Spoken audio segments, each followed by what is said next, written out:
Good afternoon. The Public Safety Committee will now come to order. Madam Clerk, will you please call the roll? Alderman Oldenburg. Present. Say it again, please. Present. Thank you. Alderwoman Clark Hubbard. Here. Alderwoman Sanye. Present. Alderwoman Velasquez. Present. Vice Chair Aldrich. Present. Chair Narayan. Here. President Green. 7 present. We have quorum. Thank you. With that, I'll entertain a motion to approve the minutes from Thursday, February 12th, 2026. Second. All right, it's been moved and second that we approve the minutes. Madam Clerk, will you please call the roll? Alderman Oldenburg. Aye. Alderwoman Clark Hubbard. Aye. Alderwoman Sanye. Aye. Alderwoman Velasquez. Aye. Vice Chair Aldrich. Chair Narayan. Aye. President Green. 7 aye votes. With that, we've sustained the motion to approve the minutes. We have 2 items on the agenda today. We have Board Bill Resolution number 258.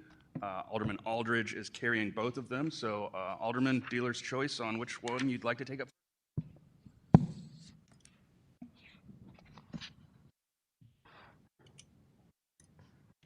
Thank you, Mr. Chair, members of the committee. So I'm going to do Board Bill 150 first.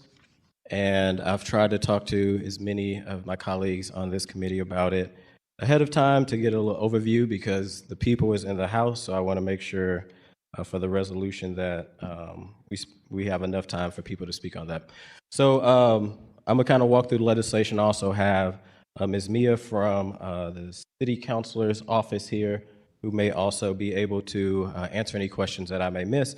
So Board Bill 51 ultimately gives more transparency when it comes to our nuisance board. As we know right now, our nuisance board is not, there's kind of no public process. When you think about our Board of Adjustments and other conditional use boards, there's opportunity for people to weigh in on, the community to be able to weigh in on those activities that are going. So I'm going to do a quick walkthrough. I think I left the actual bill. Could you look under that computer, Mr. Chairman?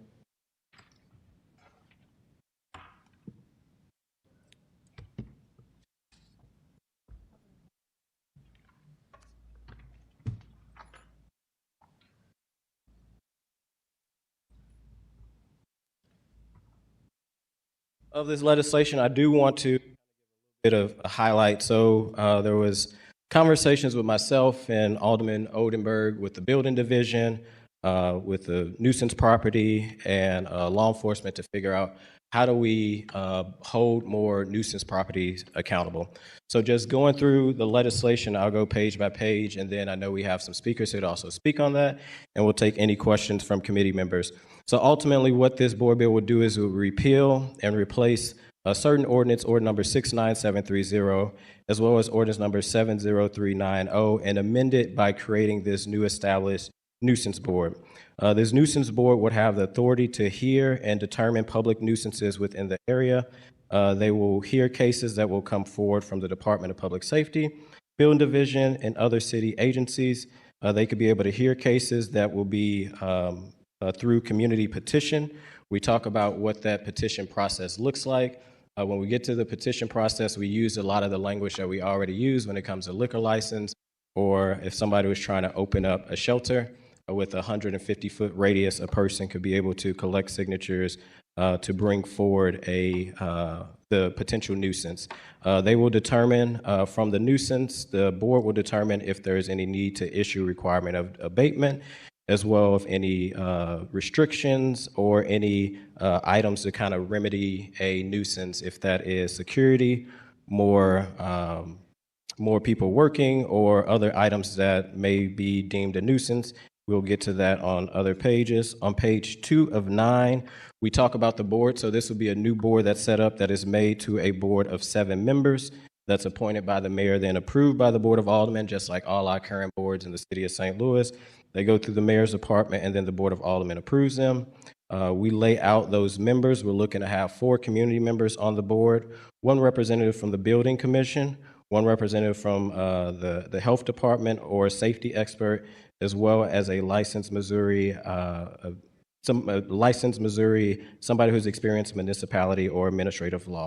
Again, the purpose of, or going to the community petition. So a resident could be able to submit a community petition saying, hey, a business they believe is a nuisance, which will trigger with 51% of the area radius of 150 feet, would trigger administrative review where proper evidence of the nuisance can be provided to the board, but a petition alone does not determine that a property is a nuisance. So just because somebody submit petitions and say we believe this is a nuisance, it doesn't make the actual property or residential place a nuisance. It will then go through the process and have a hearing from the administrative board to determine if that is a nuisance. The petition also have to have, just like most petitions that we do, it has to be individuals who's registered voters. Earlier I mentioned it is 150 feet. I want to correct it. Actually a 350 feet radius. They have to be registered voters. It has to be an owner of the record of the property or owner operated of the business physically located within that radius. On page 3, we talk about just the signature gathering. It would take 51% of signatures collected to start the process. The individuals that will be making sure that those signatures are legit, that the individuals that live in that radius actually are members, will be the Department of Public Safety.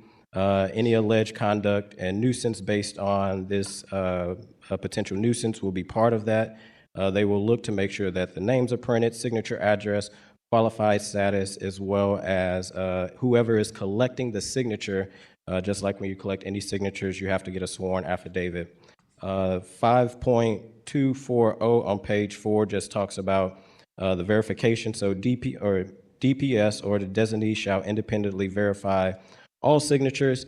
If anybody were to submit, a duplicate or submit petitions that also have already been resolved through this nuisance board, the city will have the ability to decline that petition so that if it goes through the board and the board say, hey, actually we have either found that this property is not a nuisance or they're taking corrective action through abatement, and they're already doing that. If another petition is brought forward, the city does have the ability to decline it.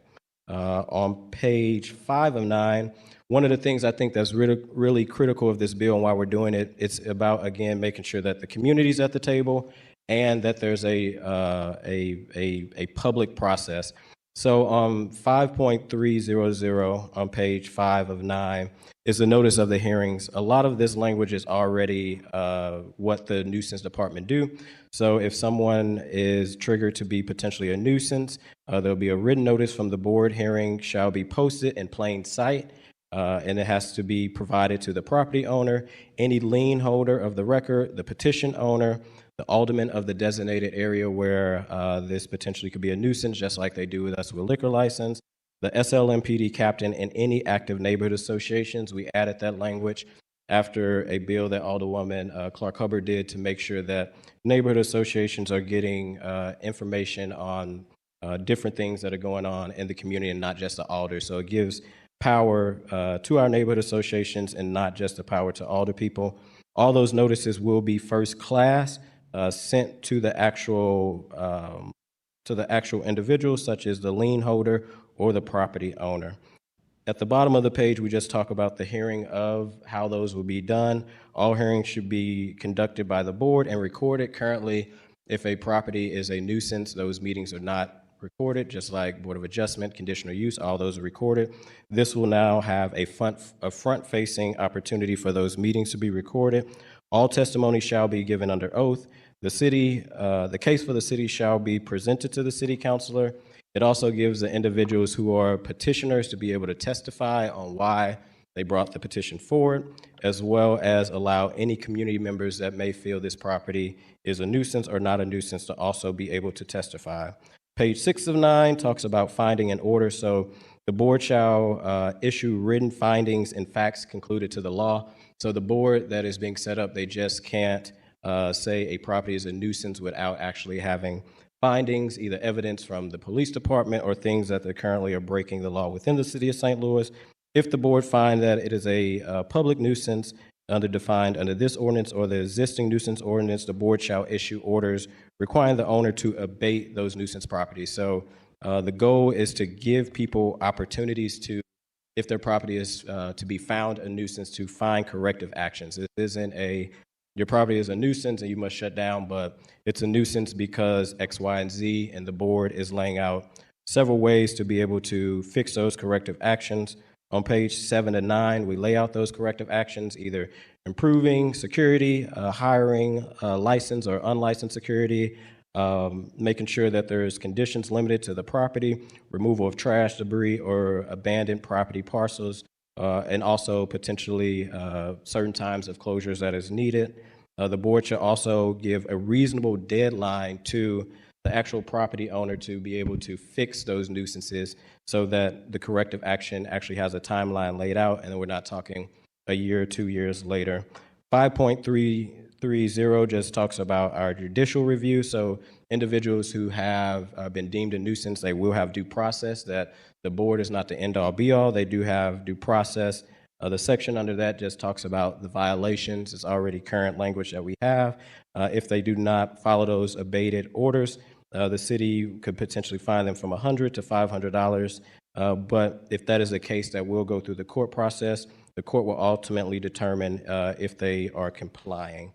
And then page 9 is just codifying language that is already in previous ordinance, as well as saying in section 4 on that page that the board is authorized to adopt rules and procedures that is applicable to the law. Section 4 and 5 is the severability clause, and section 6 is the effective date. That is the piece of the legislation. And again, like I say, the goal is to ensure that there is a kind of a public process so that right now residents don't know if they say that a process or if a property or a building is a nuisance, there's no open process to that. This will allow a more transparent process so that the community know what's going on and allow voices for residents to be able to weigh in. With that, unless I missed anything, I'm gonna have Ms. Mia come up and maybe we'll wait if there's any questions. Sure. At this point, Madam Clerk, will you add me as a co-sponsor to Board Bill 151? Noted. Thank you. I guess I'll just go in list in seniority here. Alderman Oldenburg, do you have any questions?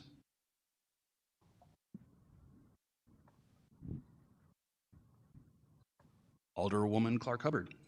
I don't have any questions. Thank you for being here. Thank you for the conversations that we had earlier wrapping around this.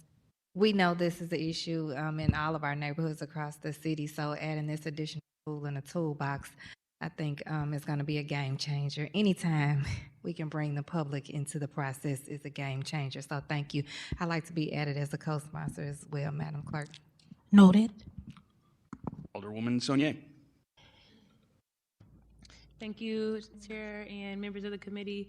I would echo what the Alderwoman of the 10th intends. As this process is set up right now, it really depends on a city agency in order to initiate this process. And I've had many times where I've went over to city agencies, such as Ms. Woods, to initiate this process. And so I'm appreciative now that neighbors and neighborhood organizations will have a direct opportunity to initiate the process, although obviously the prosecution of it is still at the deferral of the city councilor. I think this is a great addition, and I would actually like to make a motion to embank this bill. I'm sorry, I can't hear you, Alderwoman. I think this is a great addition, and I would actually like to make a motion to embank this bill. Second. It's been moved and seconded that we embank Board Bill 151. Madam Clerk, will you please call the roll? Alderman Oldenburg. Aye. Alderwoman Clark Hubbard. Alderwoman Velasquez. Aye. Alderwoman Saunier. Aye. Vice Chair Aldrich. Aye. Chair Narayan. Aye. President Green. 7 aye votes. All right, with that, we have moved to embank Board Bill 151. That makes me think you're going to have the votes to get this out of committee, so I'll just let you go ahead and close. I have a couple questions. You do have questions. So, yep, please proceed. Thank you. Sorry. Just a couple. I agree with my colleagues. I think it's great to get the community involved. We all have nuisance properties in our ward, and we've worked on a couple of them in my ward. Just curious about not wanting to get into a situation like the Board of Adjustment, right, where they're behind in their case log. So is there any? What's the current sort of caseload that this board would have, and then is there any mechanisms to make sure that they are able to have the capacity to keep it moving? Okay, so what this process does is it enhances our current process. So you still have your nuisance teams that are currently comprised of the attorneys, the NSO or Neighborhood Stabilization Officer, improvement specialist, as well as a police officer from the problem properties unit. One from each police district. So they're still discussing the cases. They're still trying to get voluntary compliance. It is once they get to a point where they have engaged, they've tried to make recommendations, they've summoned the property owner and or the individuals that are contributing to the nuisance, they can't get compliance. The current process as it is today, we, at that point, would escalate this case to an administrative hearing officer. That is not a city employee. That is someone that we had put our RFP out. We have to pay them for their time. On average, it's between $700 to $1,000. It just depends how big of a case it is, how many people, how many witnesses, how much evidence. Based off of that, would determine the actual bottom line of how much that proceeding will cost. We can't anticipate what that would be. So what the current practice is, we reserve those cases for the most egregious nuisance cases. So when it comes to the workload for the board, the goal here is one, to be more proactive instead of reactive and make it streamlined and be a part of our process where after so many attempts of trying to get compliance, it then goes into this board to then offer abatement solutions.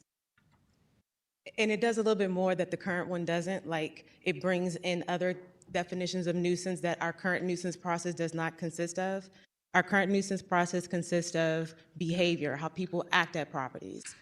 This also brings in the, derelict vehicles that we can't seem to get towed.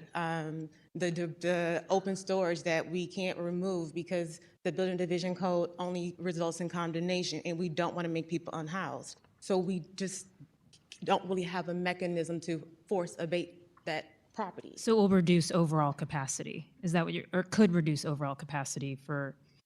I would say that it doesn't reduce capacity, it expands it in a sense because now you're bringing in a vessel that will allow us to move these more efficiently. I said that wrong. It reduces the load, the overall load. Well, it will because it's not like an ongoing, we're just Right. renewing it and keeping it going and no, it doesn't change the status quo. The goal here is to change the status quo for the communities. What they see will actually change. At this time, we don't, the most egregious one gets the attention, to be honest. Thank you. I appreciate the clarification. I have no other questions, Chairman. Thank you for that. That you should close. Is there any public comment, Madam Clerk? You had questions? Okay, I was going to say, you didn't see it? It didn't seem like it. Madam Clerk, was there any public comment? I have one raised their hand, Mr. Jay Ozier. I'm not sure if he's wanting to speak on 151 or waiting on the resolution. Mr. Ozier? Oh, let me see that one.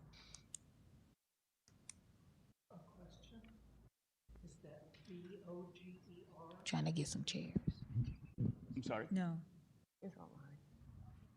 He's asking if it's Dave Boger. Are you reading B-O-G-E-R? Okay. Okay, so they declined. So in here, we have Kim, is it Janae?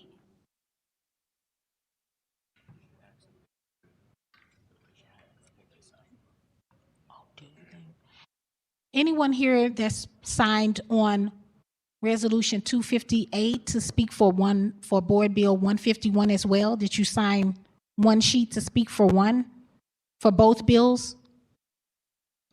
So anyone here who wants to speak on Board Bill 151, raise your hand. Sir, Okay. come on up. Good afternoon. Thank you for hearing my testimony. I want to be very brief, but I applaud Alderman Aldridge for embracing the need for community involvement in issues of this nature and putting in place a tool with his colleagues to help nuisance properties be resolved very quickly. I think this is a terrific bill. I was involved, and again, my name is Matt O'Leary. I'm involved with Downtown Forward, the Washington Avenue SID, and the St. Louis Neighborhoods Alliance. This has been something we've talked a lot about at the Alliance, and it enjoys broad support from membership of the Alliance. I think it's a terrific bill. Thank you, Alderman Aldridge, for his leadership on this, and we support this very unequivocally. Thank you. Just so everyone knows, excuse me, they did open up the gallery, so if anyone's standing and would like a seat, you can go upstairs into the gallery. Down post. Why'd they open the door? Okay. Okay. Okay, so I've just been told that they're setting up the leisure room for overflow so that people have a place to sit if they don't. Okay, yeah, don't sit in the balcony is what I'm being told. Yeah.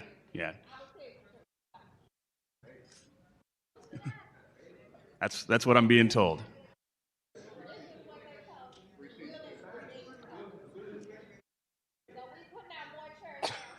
Yeah, so we're getting more chairs down here. Excuse me there. So with that, sorry for the interruption there, and Alderman, please proceed. All right, so back on Board Bill 151, I do want to thank a couple people. I gotta give all the flowers to Miss Mia Wood. She's done an amazing job on this. It's been great to collaborate with her. I appreciate Alderman Oldenburg, who really brought, I think, this issue to some of our front door. I want to thank Mr. John McLaughlin, the Building Division, who was also part of the conversation, Mr. Ed Ware, as well as the mayor's office that was at the table to try to figure out how we implement a community process. And I thank all the committee members for signing on as a co-sponsor. With that, I'll take a motion for a due pass recommendation on Board Bill 151. I make a motion that we pass Board Bill 151 with a due pass recommendation. Second. Madam Sorry, Clerk? that was seconded by, what's By that, myself. 7 and 4? Yes. And Madam Clerk, will you please call the roll? Alderman Odenberg. Aye. Alderwoman Clark Hubbard. Aye. Alderwoman Velasquez. Aye. Alderwoman Tanya. Aye. Vice Chair Aldrich. Aye. Chair Narayan. Aye. President Green. 6 aye votes. With that, you sustain the motion and pass Board Bill 151 out of committee with a due pass recommendation. So with that, we will move on to resolution number 258. Thank you, Mr. Chairman and members of the committee. I was going to have the clerk read the resolution, but just in lieu of time, because we have a lot of people here, I just will talk about the point of this resolution. As we know, there is a now state-controlled police board that was not based on the people of the city of St. Louis, but individuals who are in Jefferson City who do not live here, who do not pay taxes here, that continue to think they know best for the city of St. Louis. This once upon a time was in front of voters, where voters had made it very clear, we want local control of our police board. Since going back under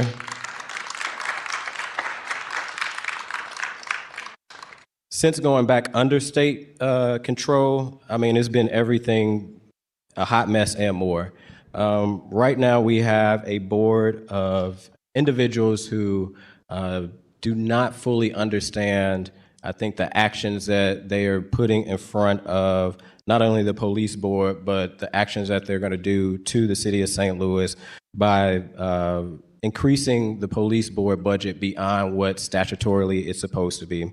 As we've seen over the last several days, we have commissioners that have said they want to increase the police budget, if not 50 million, 100-something million, that would be devastating to other city services. I want to be clear, this resolution is not aimed in saying This is an anti-police thing. This is aimed to say we need individuals making fiscal responsibilities when it comes to our budget.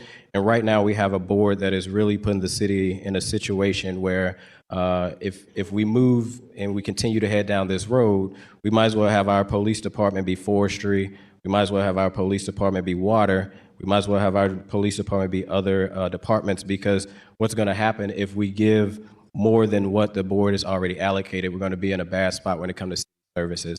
I do want to highlight, the current city budget, over 50% already go to public safety, and the police budget makes up most of that. I know myself, Alderwoman Velazquez, Alderwoman Sanye sits on budget, and one of the things that we continue to see when it comes to the police budget is a lot of those funds that they're actually allocated is not even being spent.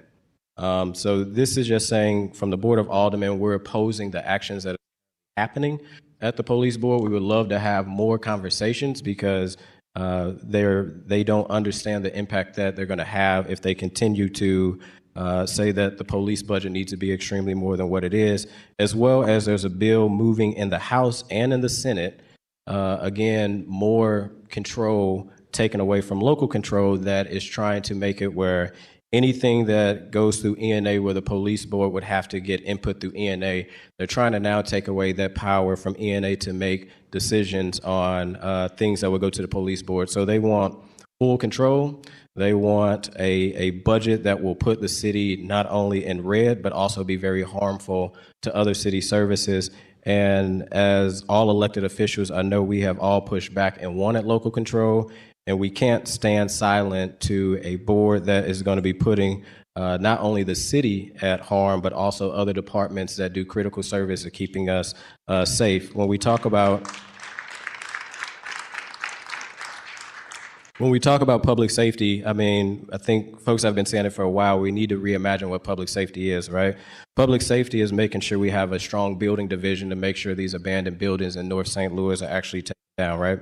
Public safety is also ensuring that we have money going to our water department when we continue to see water main breaks over and over again, and have adequate funds so that we can get the lead out of the water that has been going on for a very long time. Public safety is making sure grass get cut, and in the summertime, you don't have grass as tall as you from Paul McKee and other people that have not taken care of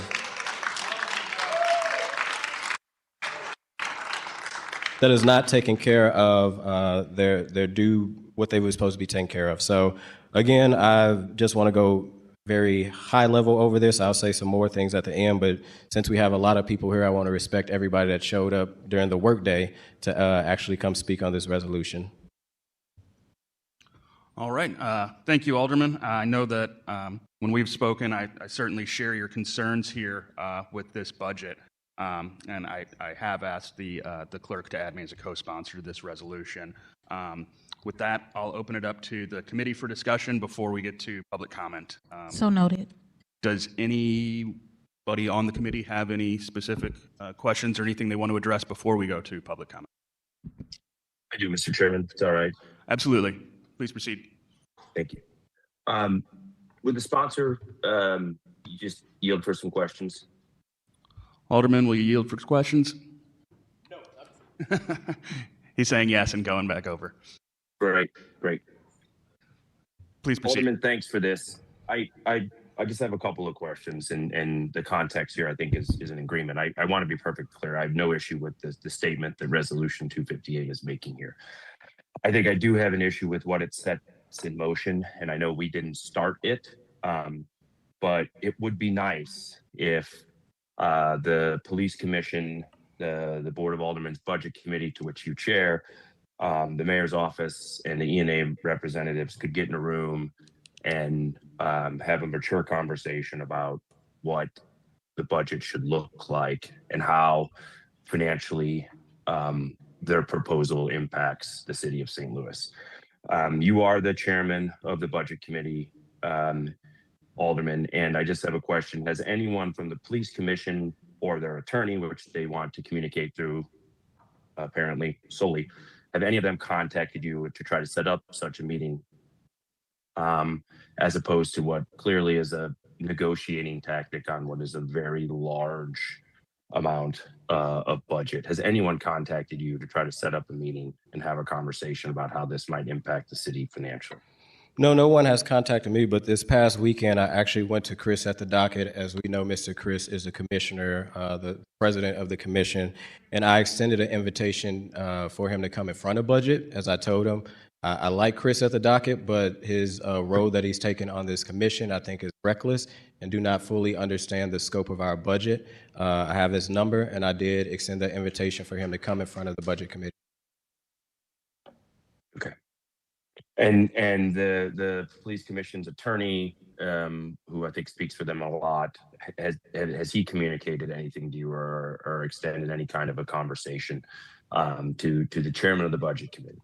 No, I have not received any communications from the attorney. See, it's disappointing. Okay. I have no further questions. I appreciate it, Alderman, and let's hear from the public. Thank you, Alderman. Anyone else on the board? Go ahead, President. Thank you, Mr. Chairman, and thank you, Alderman Aldridge, for bringing this forward. Before we begin public testimony, I just want to go through a little bit of, I think, Budget 101 and who has authority for what when it comes to this. So first off, I want to say that it is typical for departments to ask for more money than the city can fund. This year, from all city departments, we have, at the Board of Estimate Apportionment, received a little over $80 million in requests over what we are capable of funding. But that is for every department across the city, not including police. What is very atypical is to have one department asking for $50 million or more over the baseline that the city kind of gives them to keep their budget within, so that we can have a balanced budget that impacts, that allows for all of the priorities that we have across the city to be funded. I also want to make it clear that the authority over this still lies, unless there is, legislation at the state level. Today, the authority over this budget still lies with the Board of Estimate and Apportionment and the Budget Committee and Board of Aldermen. What that means is that it is up to the Board of Estimate and Apportionment, so that it's myself, the mayor, and the comptroller, to put forth a balanced budget that weighs all of the different priorities that come to us.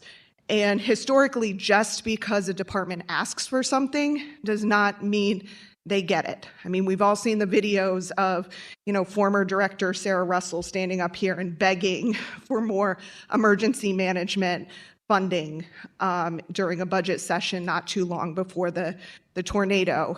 And unfortunately, that was not funded at that point in time. So this budget it is still under the Board of Estimate and Apportionment to do that balanced budget that reflects the needs and priorities of residents in our city, and then recommend that budget to the Board of Aldermen to have hearings on and ultimately pass by July 1st. So I just want to set that baseline that just because it's asked for doesn't mean we automatically give it to them. And I understand that there is concern over a line or two that is in the state bill that can remove elected officials from office for interfering with the Police Board of Commissioners. But I think if there's ever a time to test that, it is on this. And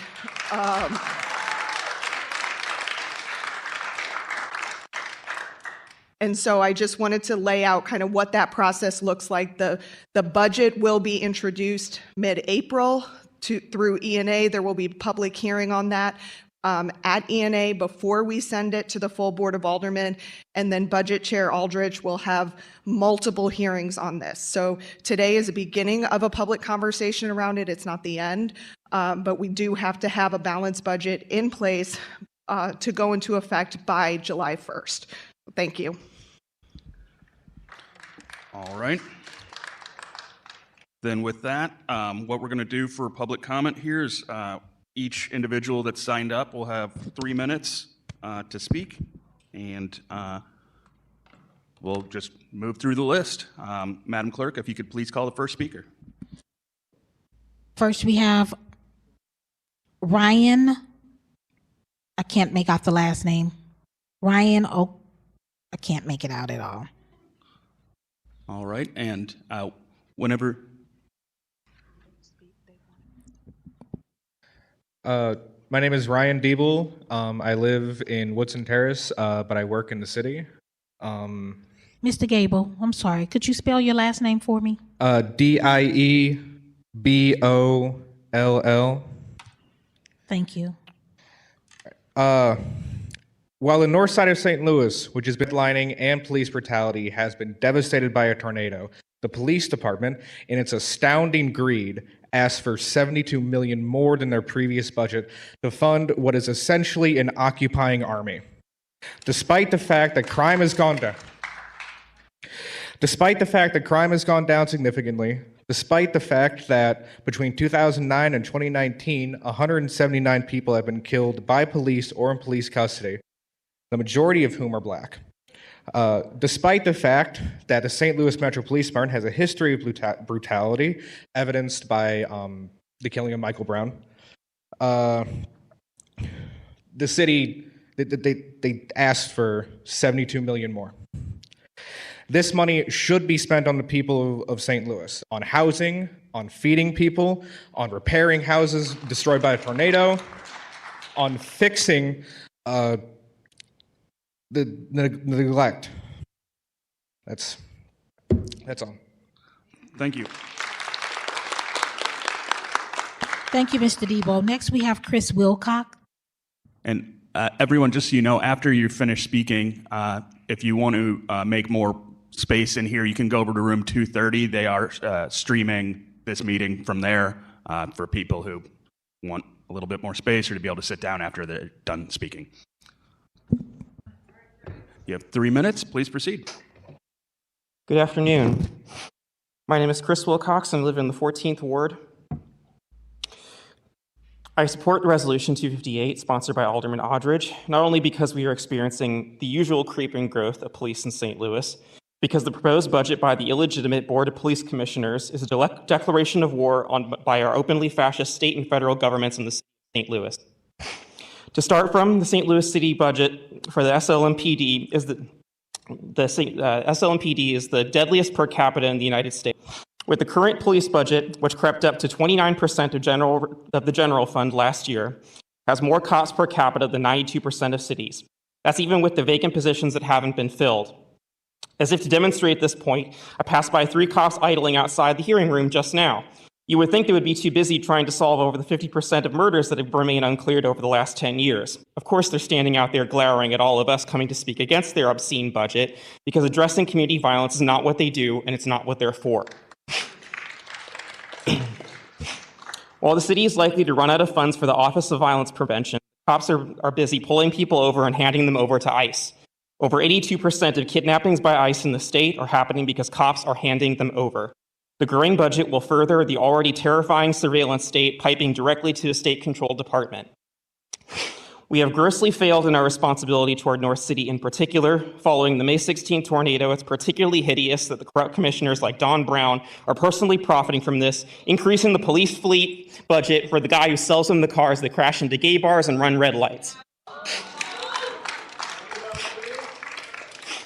SLMPD is a malignant tumor on the host that is the city of St. Louis. No matter what you value in your city, whether it's the egregiously underfunded human services or simply filling potholes, collecting the trash, and clearing snow, this is an existential conflict for the city, and we need to win. Thank you.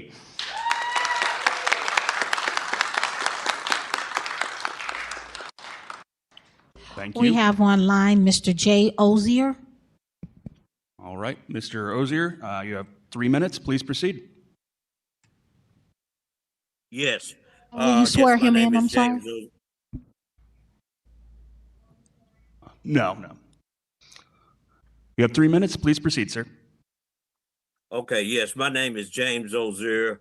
I'm a lifelong resident of the city of St. Louis, and to the Public Safety Committee.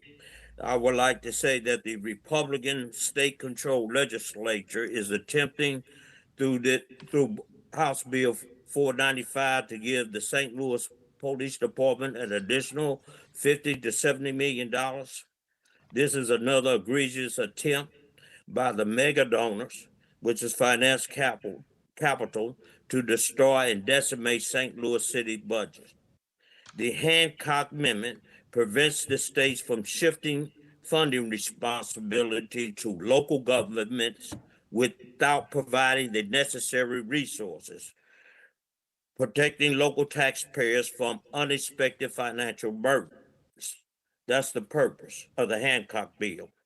We urge the mayor, the comptroller, the president, and the board of aldermen to take all actions to prevent this unfunded mandate. This unfunded mandate is attempted by the greedy, who have no compassion at all for the needy. And now we have Trump's war, which is in violation of the Constitution. His war will be having a devastating effect on working people in this city, including but not limited to the rising cost of gasoline, housing, and food. We have not recovered from the devastation of the tornado. It is clear that House Bill 495 is not in the interest of the people of St. Louis and will destroy the services that we now have, that the city is now providing. Any decent or sensible person could not support this outlandish act by the mega right. Do the right thing for the people. Stop this unfunded mandate and stop the ripoff of the people. And thanks again.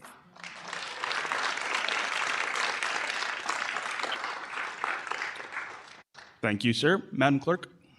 Next, we have Dustin, is this Tupil?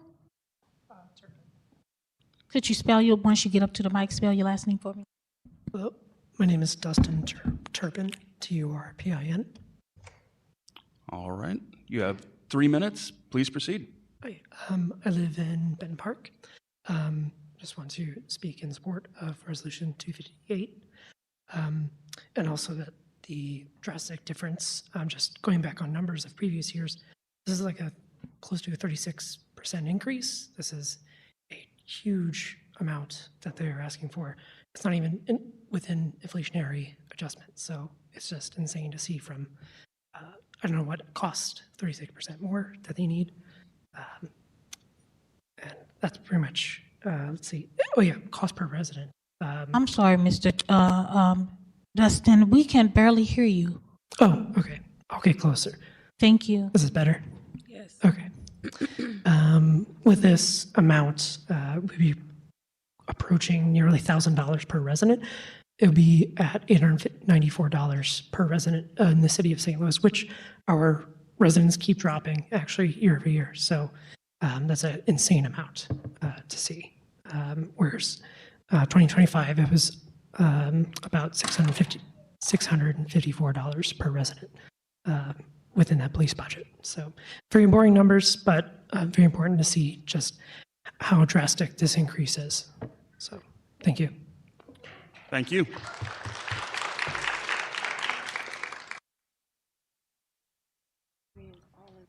Madam Clerk?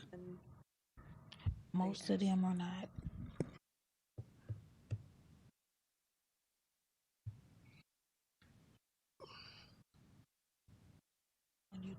No, he said unsure. Oh, I forgot about it. Okay. Madam Next, Clerk? we have Connor Kerrigan.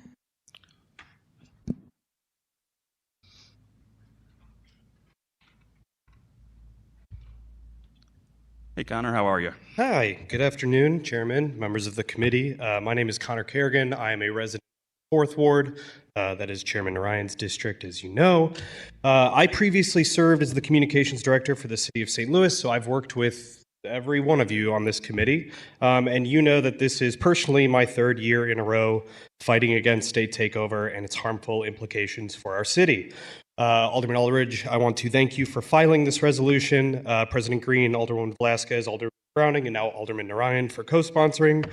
I'd like to again thank President Green specifically for keeping the good fight going in courts against this takeover.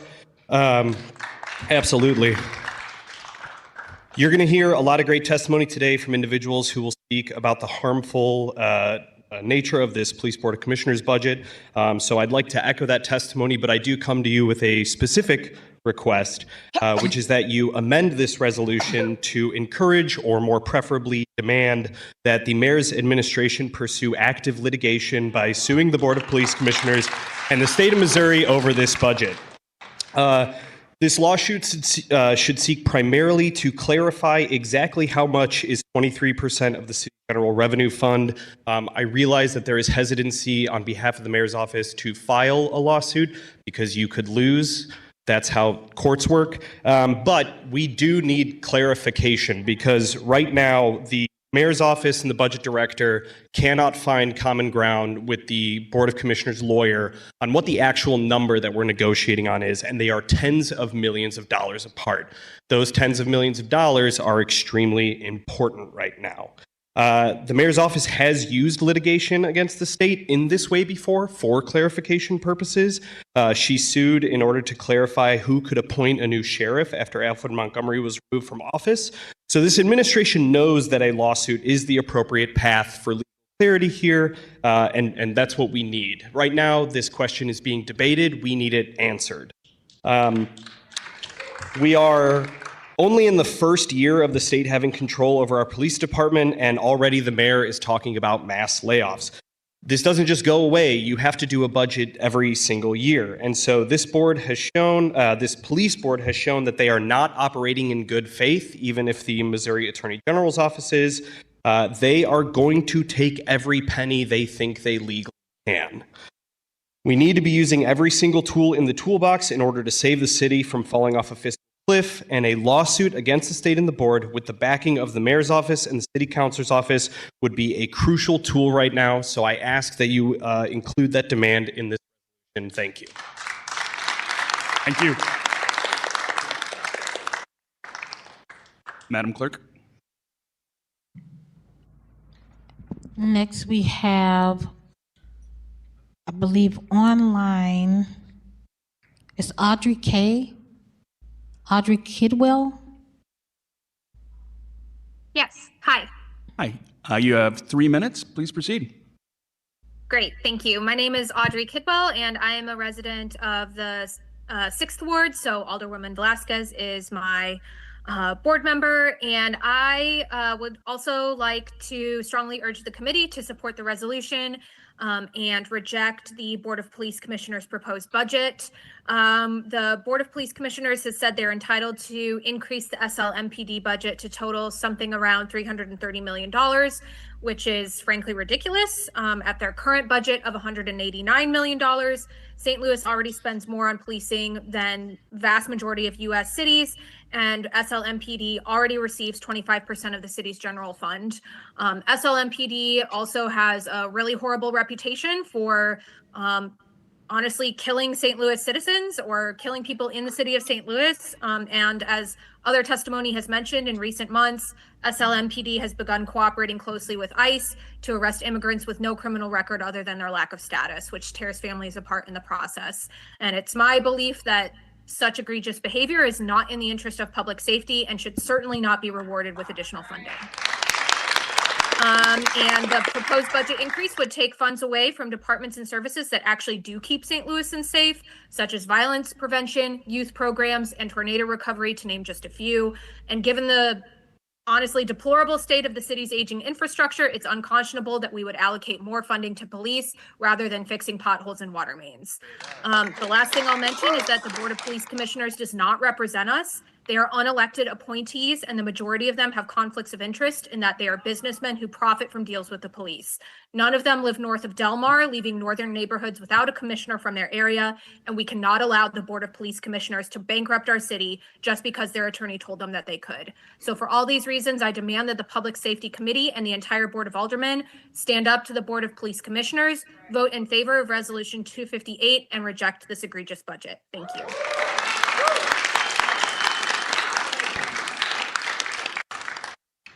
Thank you. Next, we have Camilla Aman.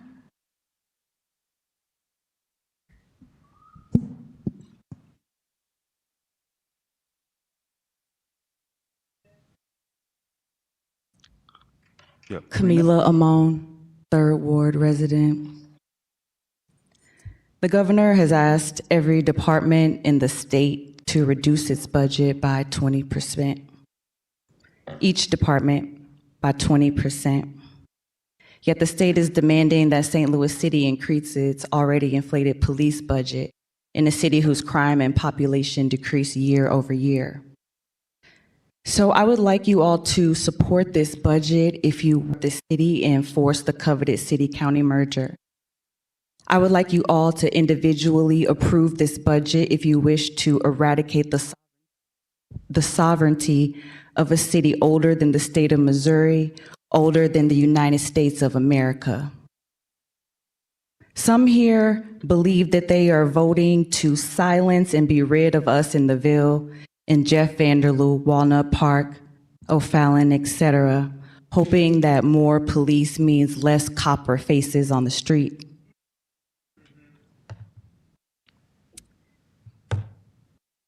Please know that it only ever begins with us. The Hill, Dogtown, any area or person waving an alternate flag is at risk. Please vote this budget in if you believe that it doesn't matter that we have given our livelihoods to this city in unfair taxes, income and sales tax, fines and tickets, also known as the black tax. Our sons and daughters, mothers and fathers, neighbors and friends have literally been sacrificed so this city can generate revenue through the so-called Justice Center. Please vote this budget in if you believe that we must give more. Please vote for this budget if you have given up on our city and the collective heritage that makes St. Louis Mound City the place that we love. No matter the growing national demand for sameness, please know that from the Des Peres River to the Mississippi, the city will be free.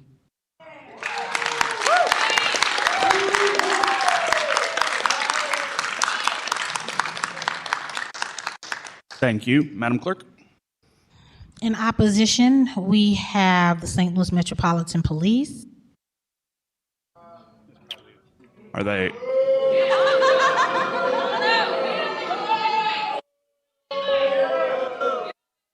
Online or in person? Okay. You're wasting time. Next, we have Ms. Bertie Jackson Babel.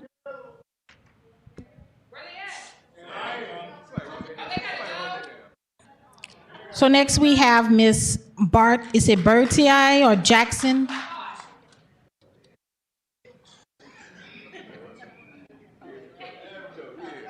I'm sorry, you can't come across.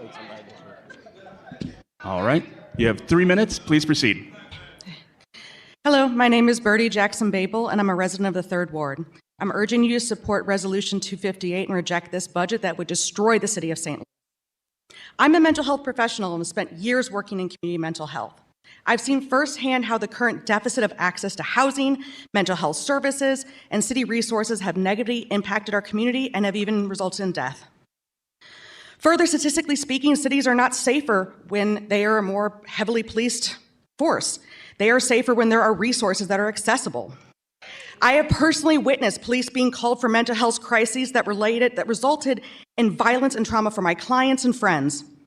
Diverting funding from needed city resources to police will not make our city safer, it will do the opposite. I want funds for violent prevention, youth programs, housing resources for our unhoused family. Speaking of housing, it's unconscionable that the police have the nerve to ask for this obscene amount in our budget while hundreds of people remain unhoused with no resources, and that North City is still waiting on the housing assistance for tornado relief. It is diabolical that the board making this decision is made of folks with massive conflicts of interest and ties to the police department, and there is no North City or West City representation. Further, I demand and expect my alderperson, Shane Cohen, to actually listen to the rage of his constituents and join us in this fight to keep our city functional and to allocate funds that will help the community and not line the pockets of the police force that is already overfunded and kills its own residents at an alarming rate. I demand you to reject this budget and support Resolution 258, and I thank you for your time.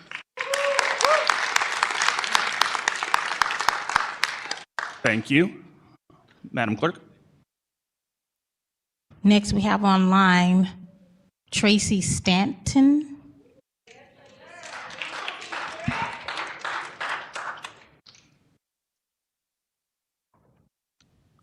Yep. Hey, y'all. My name is Tracy Stanton. Hello, can y'all hear me? Yep, you have 3 minutes. Please proceed. I don't even need 3 minutes. Thank y'all so much. Thank you to the residents, to the people that actually care that are inside of City Hall right now. My name is Tracy Stanton. I'm a resident of the 1st Ward.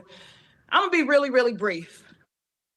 We already know that more police funding means more police. We know that more police means more police killing. We know that more police killing means more people inside of CJC. We know more people inside of CJC means more people that are gonna die at the hands and negligence of this city. We know that funding police while decreasing Office of Violence Prevention, while also integrating and introducing in the bills at the state level to certify our babies at 12 years old. This is all a master plan that's coming down from the government, from the federal government to the state and to St. Louis City. And the people in St. Louis City is not going to have it. We will not stand for the affirmation of more funding going to our police while we are continuously decreasing the power of the people and not giving the people the resources that they need. It's heinous. It is historically violent. It is an intentional act of warfare against Black community members. We know that's exactly what this is, and we will not stand for it, and we will keep coming back to the city, to folks' houses if this continues to go by, because we know and we understand that the police are inherently violent and they do not protect the people. They do not stop violence. So all of this stuff is interconnected, but ain't no way we cutting out the Office of Violence Prevention and we are giving more money to the police. Ain't no way that we gonna do that and stand for that. And ain't no way that the people that are on this board are going to sleep if this happens. That's all I have to say. Peace and power. Shout out to all of my comrades that are in the building, but be prepared. Be prepared, because if we have more police, we're going to have more people dying inside of St. Louis while we are already under-resourced, while we already don't have the funding that we need. We've been coming to this, talking about this budget with the already erroneous budget that we already have with the police, and they going to come in. Ain't no way this mayor is continue to take photo ops and play in people's faces and Zodiac, and even with the election of Black officers and Black commissioners and Black Director of Public Safety, and not gonna stand up for Black interests. Ain't no way that she came in and stopped and upseated a Black woman, which I had my issues with some of that ran, but ain't no way that we're gonna continue to let this happen. Ain't no way that y'all that got some control and power gonna sleep if it does. Thank y'all so much.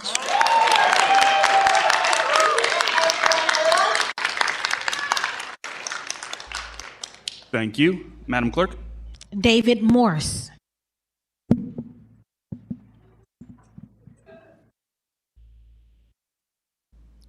All right, you have 3 minutes. Please proceed. Hi, my name is David Morse. I live in Ward 6, Alder Velasquez's district. St. Louis needs affordable housing, tornado recovery, and strengthening our vulnerable. The proposed police budget gluttonously gobbles up the city's funds. We're already in the 85th percentile per capita on police spending. Instead of treating symptoms, let's treat our root problems.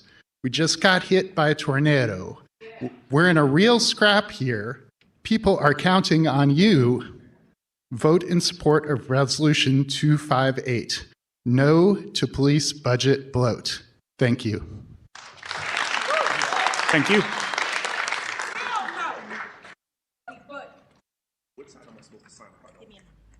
Madam Clerk?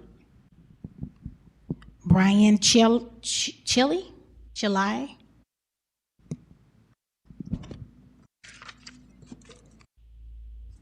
All right, you have 3 minutes. Please proceed. Hello, my name is Brian Cayley. I'm a lifelong resident of the city and a business owner. I live in Ward 5 and co-own Read a Book STL in Ward 3. I grew up in a police family and was instilled with a deep respect and deference for authority. My father worked for the SLMPD for 30 years, my brother did 5, and I did just 3, from 2014 to 17. Before that, I earned a bachelor's degree in criminology and criminal justice from the University of Missouri St. Louis. I was a believer in community policing and expected to spend a long career serving and protecting the people of the city. The conduct and attitudes I witnessed from my coworkers, commanders, and the punishment bureaucracy at large in those 3 years would permanently alter my view of American policing. I am proud to now call myself a police abolitionist. Dehumanization of civilians was par for the course, but usually abuse of the overtime system was rife. Senior officers taught me how to body up. This involves conducting continuous car stops in the last hour of your shift, not to issue citations, but instead looking for a driver or passenger with bench warrants. This made for an easy arrest stat and anywhere from 1 to 4 hours of overtime. Suspects were regularly described as animals. I saw witnesses maced as they were walking away from a crime scene as they'd been instructed to do so. I saw an officer shove his pistol in the face of a suicidal subject who was holding a knife and dare him to do it. I was asked more than once by coworkers to make false claims in arrest reports. Once I interrupted an attempted burglary but lost sight of the suspect in foot pursuit. When an individual was stopped 3 blocks away, I was unwilling to positively identify the suspect because I had never seen his face. For this, I was mocked and criticized. I was called a crazy liberal. They said I should have been a defender. I knew plenty of honest people that took their job seriously and valued human life. But they were the exception, not the rule. My father told me to focus on the acts of good that I can do, that we can't change the system or control what others do. He said I was a good cop and implored me to focus on how I can create positive outcomes on a personal level. As I now know, there are no good cops, just good people who happen to be cops. Crime is caused by poverty. We've known this for almost a century. Crime prevention starts with getting to know your neighbors, but on a governmental level, it has everything to do with funding social programs, housing assistance, youth programs, healthcare, access to food, the necessities of life.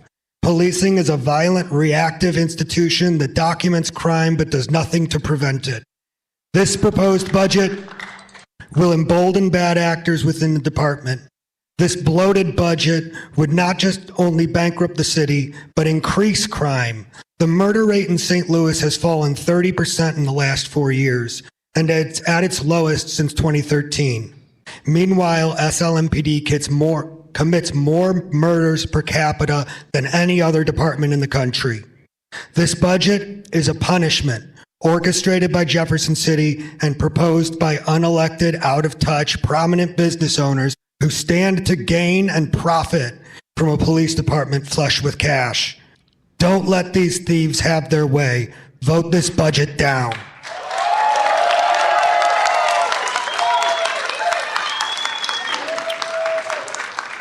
Thank you. And if you'd like to learn more, I brought some books for you. Perfect. Madam Clerk?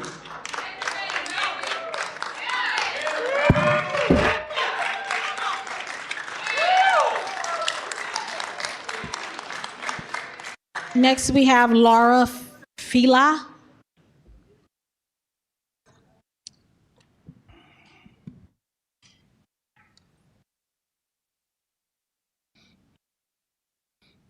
Hi, You my have name is 3 minutes. Lauren Filla. I live in Maplewood, and I'm the co-chair of the Eco-Socialist Green Party of Eastern Missouri, which represents volunteers and members of every ward in the city. Thank you, Alderman Aldridge, for this resolution. I'm here to call on you all to support the resolution and reject this absurd police budget that would bankrupt the city. This budget makes no sense, and you'd have to be doing mental gymnastics to act like it does. Police do not prevent crime. They were never even designed to prevent crime. They respond, often with brutality.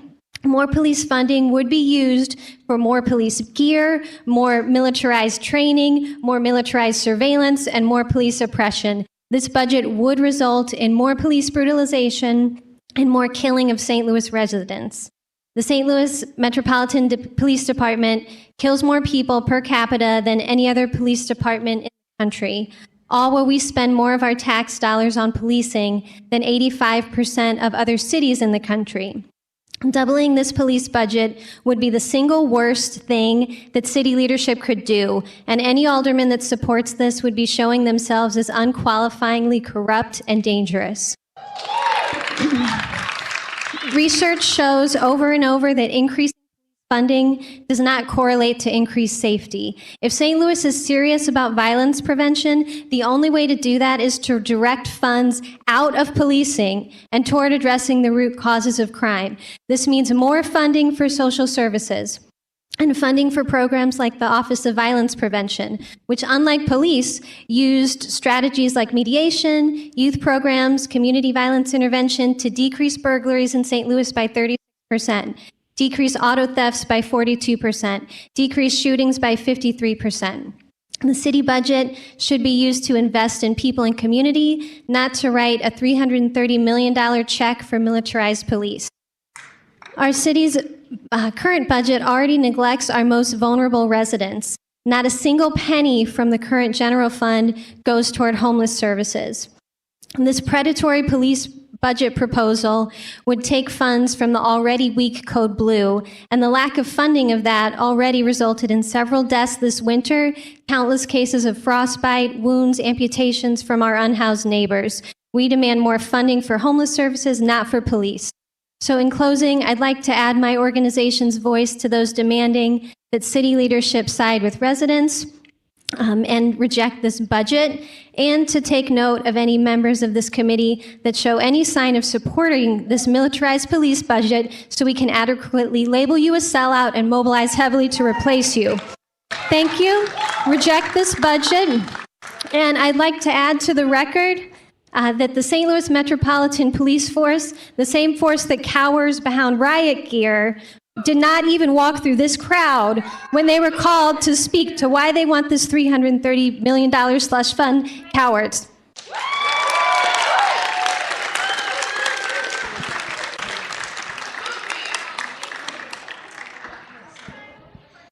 Thank you. Next, we have online Evan Pardue.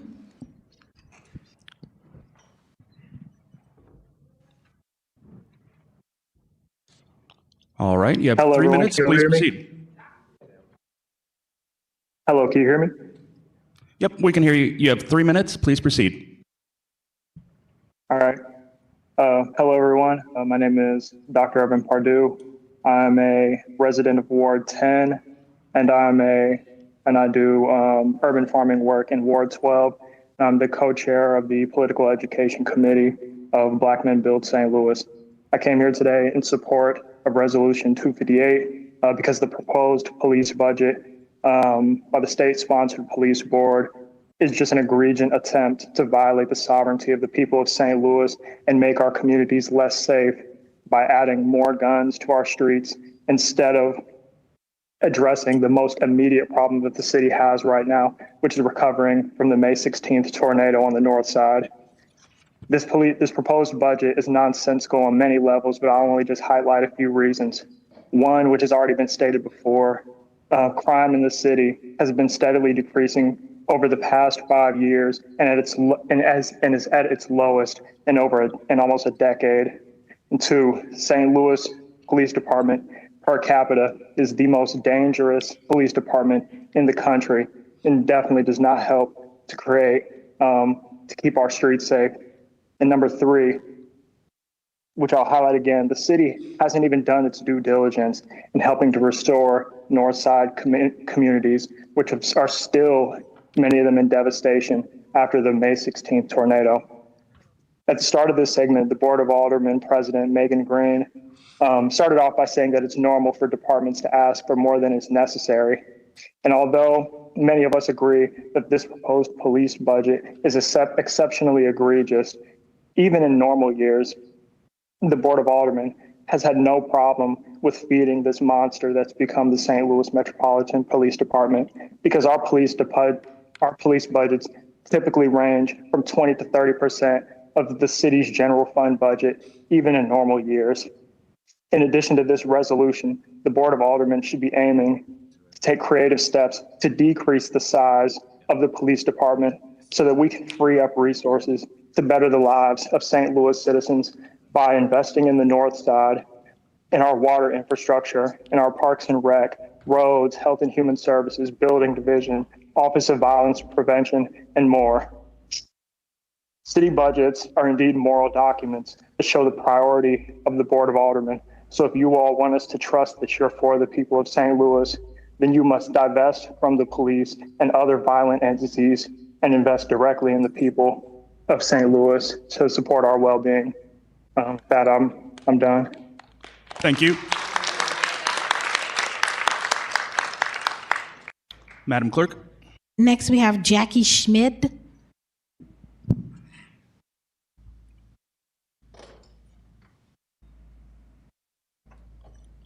Hello, you have 3 minutes. Please proceed.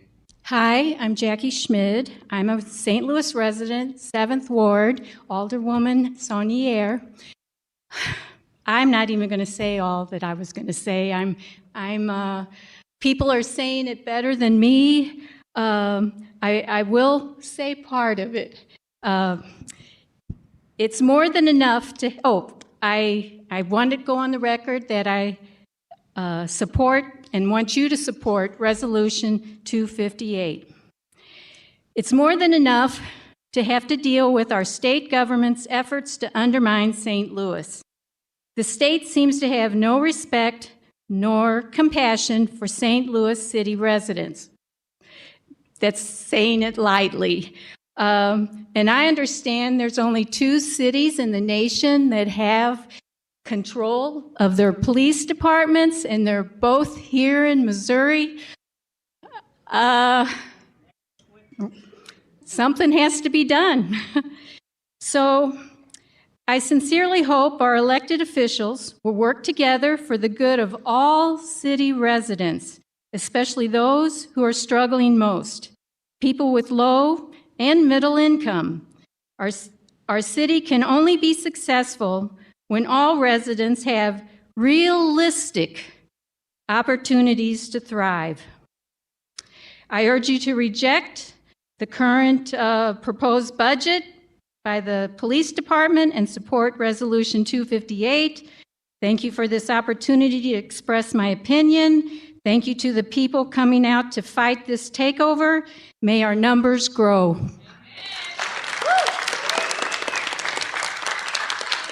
Thank you. Madam Clerk? I'm not sure if Jackie Schmid was signed up along with Stouffer Sudlick. There's Stouffer Sudlick here on the same line. Looks like it. Yep.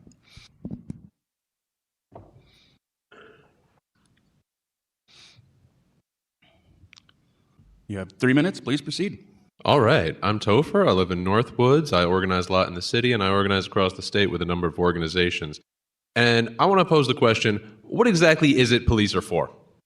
You know, when they put together this police commission, did they grab experts on criminal justice? Did they grab people who are experts on social factors of crime? Absolutely not. They grabbed 4 rich people. They grabbed 4 rich people because the job of cops is to harass tenants unions, harass the homeless, harass union organizers, harass protesters, and then harass people for going 5 miles an hour over the speed limit. When we add more cops, they don't solve crime. They harass more people. They make life harder for everyone. And they waste more money sitting in overtime. More cops and more money to cops is not going to make this city safer. Services are. The safest places in this country are wealthy neighborhoods that provide a lot of services with their tax dollars and do very little policing. Adding more money to these police is a surefire way to make St. Louis a worse place to live. And it is taking an enormous chunk out of our budget that we need for everything else. Putting this money into the St. Louis Police is a terrible idea, and we should oppose it at all costs. Thank you. Thank you. Thank you. We have online Miss Chelsea Murta Vossmeyer. Hey, Chelsea. You have 3 minutes. Hi, thank you. Good afternoon. My name is Chelsea Murta Vossmeyer, and I'm a property owner in the 1st and 7th wards. Many of you know me from my previous role as serving Alderwoman Alicia Sanier and the residents of the 7th ward as legislative assistant. I'm joining you today to express my support for Resolution 258. As all of you know, Missouri is the only state in the entire country that imposes a Civil War era system of state control over a municipal police force. This arrangement is not normal, and it fundamentally undermines our autonomy and accountability in the city. Today, the consequences of this system are becoming very clear. The state-controlled police board is now demanding city residents to fund obligations that stem directly from the state's decision to take over our police department against our will and likely to our financial devastation. This state imposition is exactly the kind of unfunded mandate that the Hancock Amendment intended to prevent. But recognizing this problem is the first simple step. The real question is whether city leadership has the courage to challenge it. This board can pass resolutions and raise the alarm, which are so important. The authority to file a legal challenge on behalf of city residents ultimately rests with Mayor Kara Spencer. Only the mayor can bring the lawsuit that would determine that this mandate does violate the Hancock Amendment to protect our city from catastrophic financial consequences. The state has seized control of our police department. They've imposed new financial burdens on our city, and they've left St. Louis taxpayers holding the bill. This is not a friendly partnership. This is a power grab. And now is not the time to try to marry people who want to see our city burn. If the state is imposing an unconstitutional mandate on St. Louis, then the mayor has the obligation to challenge it, period. The longer our leadership delays that challenge, the greater the financial risk to all of us. So while I support Resolution 258 and I appreciate this committee for giving us the opportunity to express our concerns, we should also be honest about the limitations of what a resolution can actually do. Resolutions can express our values, but only lawsuits can defend our rights as St. Louisans. We deserve leadership that will stand up for the city, defend our budget and city services, and protect our right to govern ourselves. We have that leadership at the Board of Aldermen, but it is unclear if we can say the same about Room 200. So in closing, I'm calling on Mayor Kara Spencer to take the action that we actually need, to join the litigation that's already underway, or to initiate the city's own legal challenge to this unfunded mandate before it places an unsustainable burden on us. We can't get back to basics if essential city services have to be cut so that more money can be funneled to SLMPD. Thank you all for your time.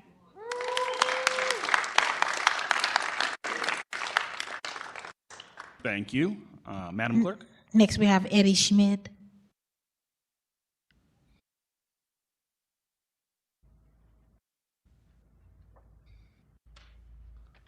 You have 3 minutes. Please proceed. Okay. Hello, my name is Eddie Schmid, and I live in the 7th Ward here in St. Louis. I'm here today to support Resolution 258 and oppose the budget increase for our police department. I know more police in newer vehicles with more firepower does not make our city safe. It is a proven fact that more social programs, which I'm reiterating what everybody knows, like food assistance, affordable housing and daycare, better mental health care programs, free public transportation, better education opportunities, stronger gun laws. These things make us safe. When people can't get the help they need, they often turn to desperate means. My taxes increased by almost threefold last year, and I want my money used to improve the city's services and crumbling infrastructure that assist our struggling neighbors, not protecting the wealthy elite's interest, who, by the way, often have their taxes waived. Thank you for this opportunity to express my concerns. Thank you. Next, we have Melanie Marie.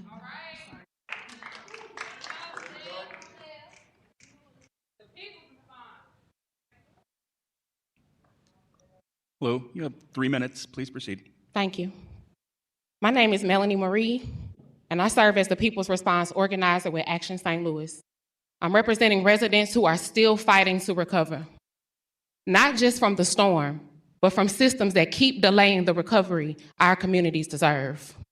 I want to begin with the mission and demand from our community, and that is a just recovery. A just recovery means the people most impacted by disaster and violence are the first priority, not an afterthought in a budget spreadsheet. It means recovery resources actually reach the people who need them before you grease your own pockets with bureaucracy. And right now, what residents are experiencing is not a just recovery. It is delay, confusion, and instability layered on top of trauma.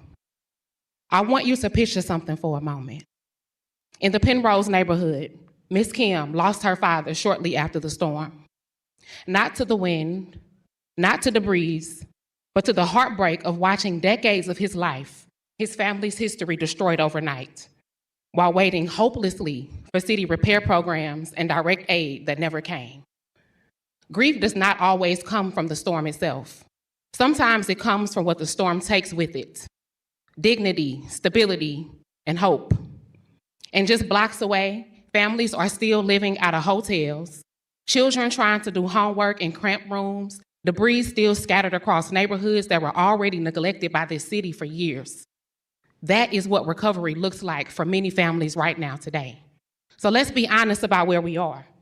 North City is still carrying the weight of that disaster, while watching everyone take a top priority. Now at the state level, the Board of Police Commissioners are demanding upwards of $300 million of our tax dollars for policing and caging.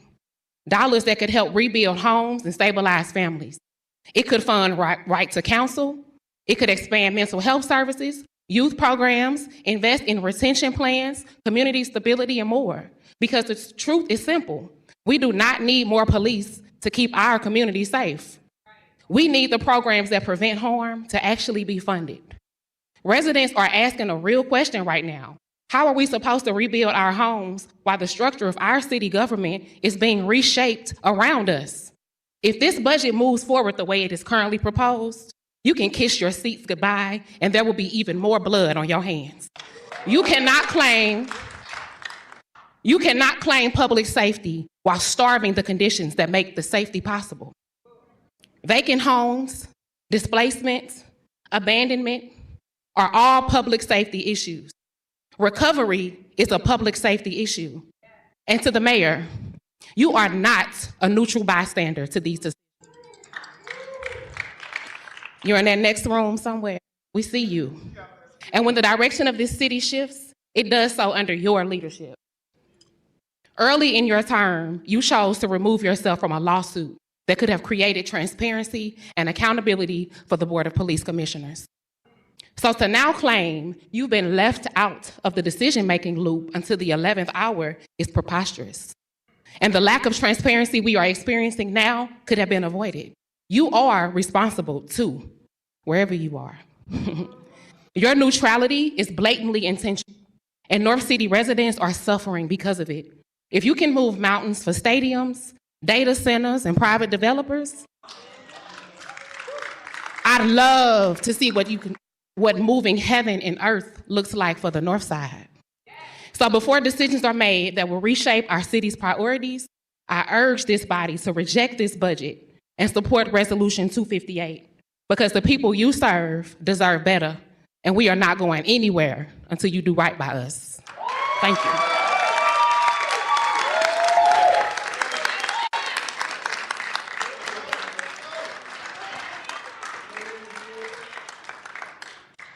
Thank you. Madam Clerk? Haley Black.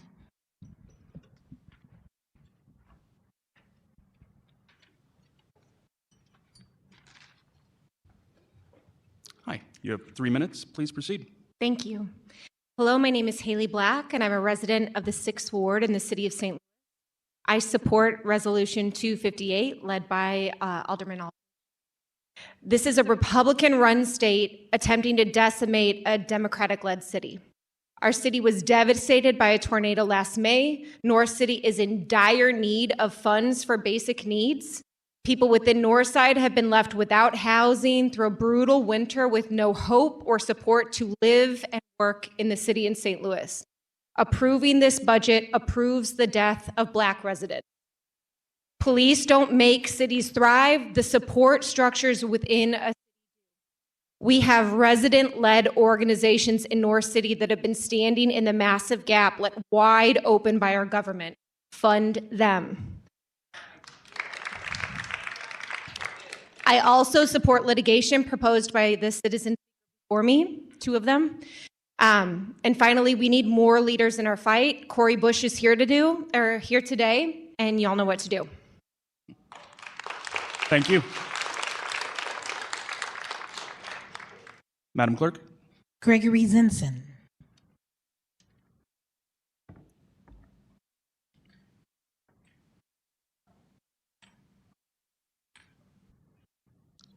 Hello, you have 3 minutes. Please proceed.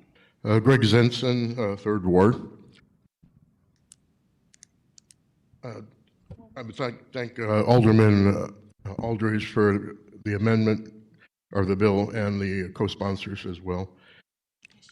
Agreeing to the funding this request for a budget from the Police Commission would be a betrayal of the citizens and the youth and children in particular of our city. One of our problems right now is the school to prison pipeline that's been going on for many years.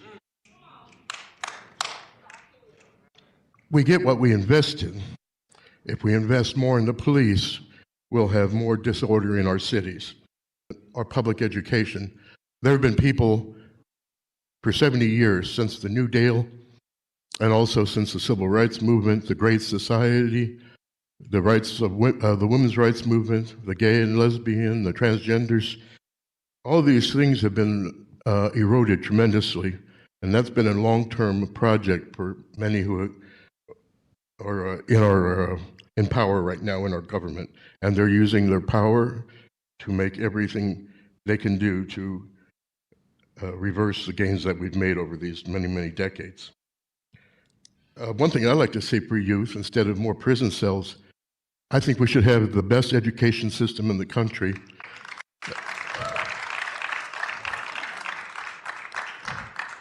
That's not a pipe dream. That's not a pipe dream. That's a matter of investing in it. Why don't we have sports leagues for all of our kids all year round, not just during school, but in summer? Why don't we have arts programs that are fully funded, including musical instruments for all who want to learn music?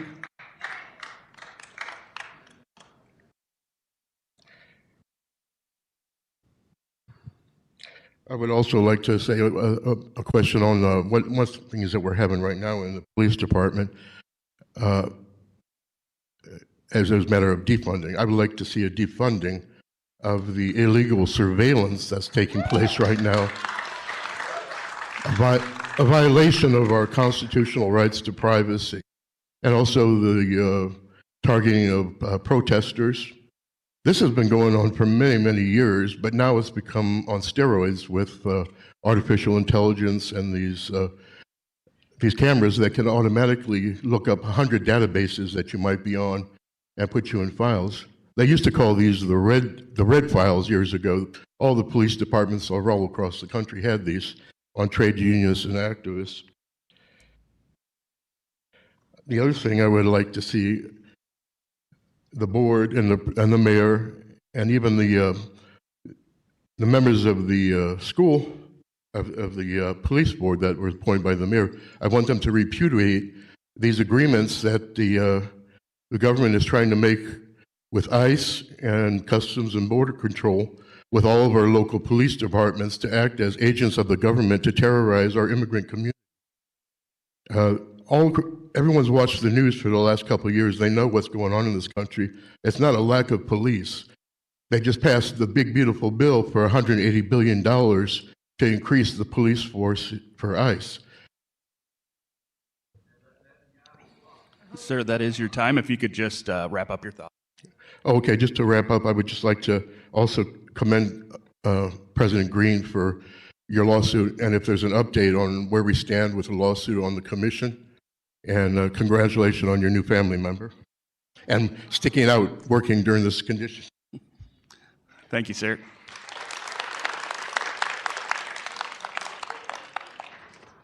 Madam Clerk. Next, we have Ahassan Dijed.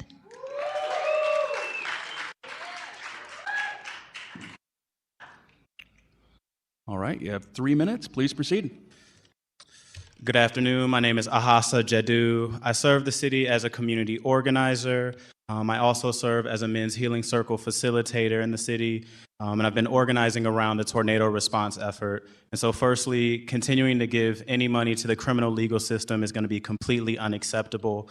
An investment in this police budget is an investment in further shaming, kidnapping, and killing the citizens of St. Louis City, specifically our Black residents. Many of the things that have been said today, all of it I agree with, and so except for those who were in opposition to the bill, of course.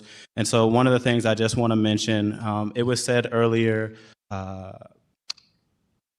Alderman, what's his last name? Excuse me, Alderman Oldenburg. He had asked Alderman Aldridge if he had been contacted by anybody on the police board to have a discussion about the bill or about the budget. That was negative. No one had reached out to him. I would just like to say there's no such thing as good faith communicating at a table if you're not sitting as a sovereign entity. And so this is true.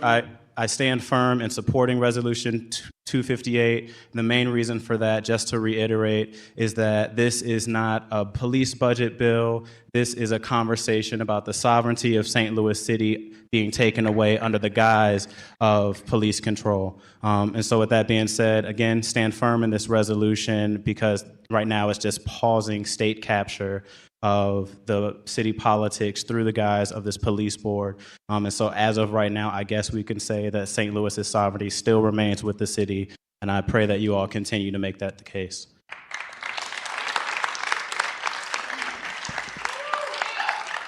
Thank you. Madam Clerk. I believe this is Sunny Lou. Hello, you have 3 minutes. Please proceed. Hi, I'm Sunny Lou. I'm a resident of the 9th Ward. I'm a current law student at SLU Law just across the street.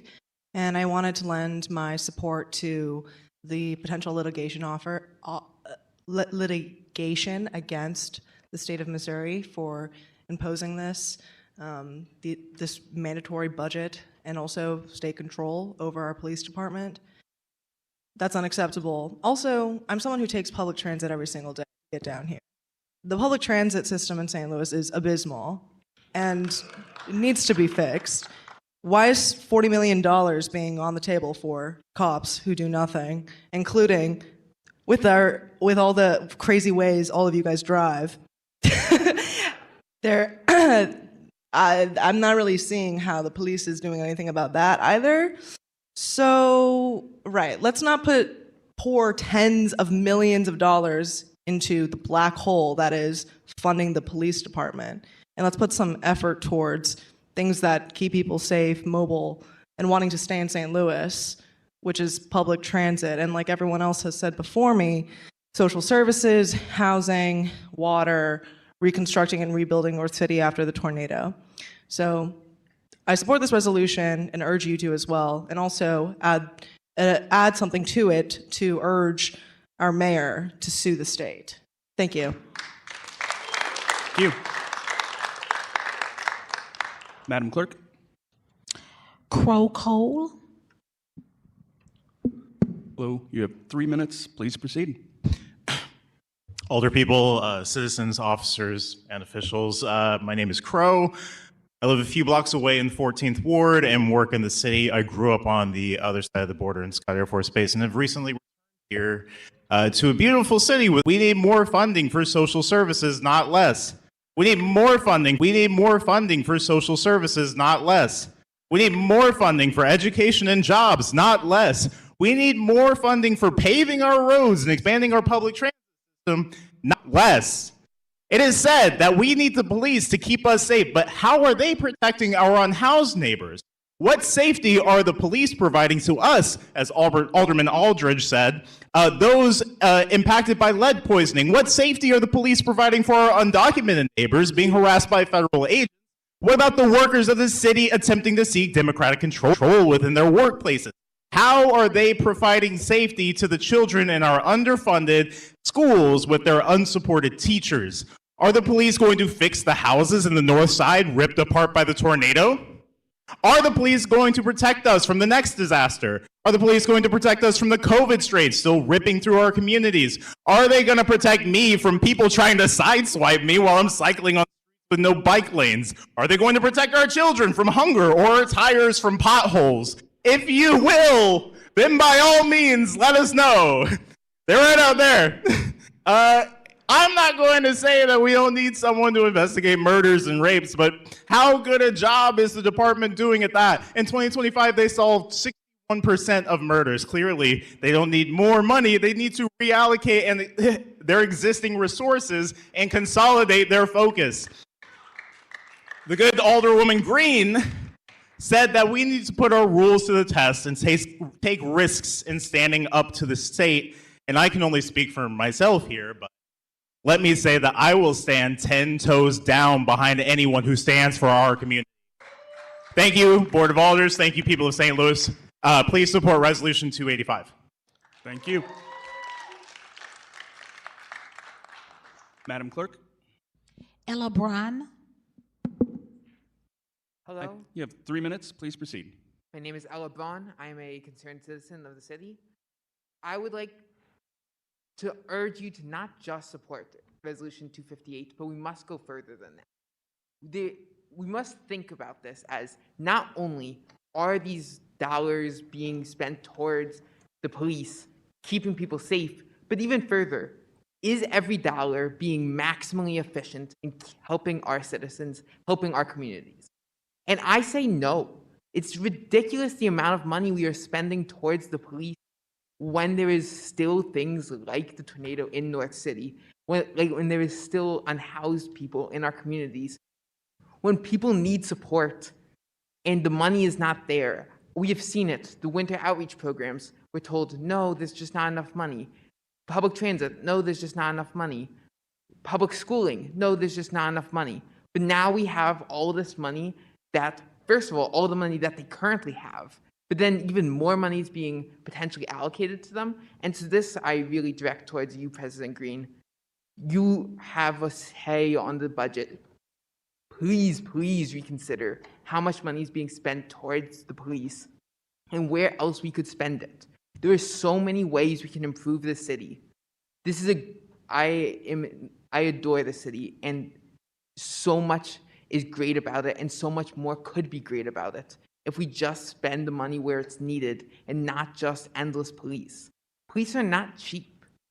Even if I accept the premise that they keep people safe, are they maximally keeping people safe?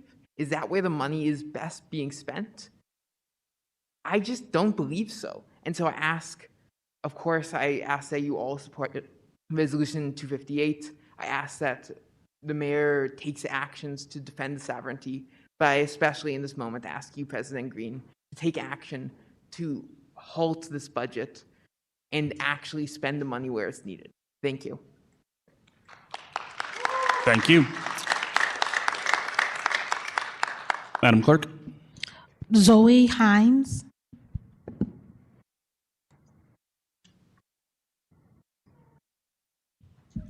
Hi, you have 3 minutes. Please proceed. Hello, I'm Zoe Hyams, and I live in the 6th Ward. I support this resolution and implore you to do everything in your power to reject this budget so that this city might have any hope at all of a just and sovereign future. That the police receive 25% of our general fund is already appalling. For the record, I don't want not one penny for police. In my work, I practice transformative justice with young people, and I have learned so much from that practice how we create safety. Policing doesn't make us safer. We are all safe when we all have our needs met, when we are fed, when we are rested, when we have systems of care instead of punishment, when we look at people suffering harm as a problem to be solved together and not a reason for blame. And I have learned so much from living in this city that SLMPD sure doesn't keep us safe. They keep us scared, surveilled, and brutalized. They keep me up all night with one of those stupid surveillance camera carts flashing lights at the end of my block. I'd feel safer in a city with no cops, but with roads that don't resemble Mario Kart, with services for the unhoused, who but for a stroke of bad luck could be most of us. A city that rebuilds after constantly escalating natural disasters hit us. A city that recycles. This grab for wealth and power from our corrupt and imposed Board of Police Commissioners cannot be separated from the context of all else happening in this nation. The white supremacist ruling class wants us desperate, so they can turn the full force of the law against us and cleanse and imprison Black, brown, and queer people and any who oppose their power mad agenda. This proposed budget is exactly what they want for our city. Their attempt to set an example of us, just as they have attempted in LA, DC, Chicago, Minneapolis. We don't need increased ICE presence when our cops are doing their work anyway. Without effective resistance, this budget will seal our fate. We are running out of time to choose a just and care-centered future. Reject this budget, invest in our communities, in our roads, our food, our children, in housing, in North City. Use this government to support St. Louis in thriving and retain any semblance of relevance. This is the fight for our city's soul and future. Lead boldly and effectively now, or there won't be another chance. Thank you.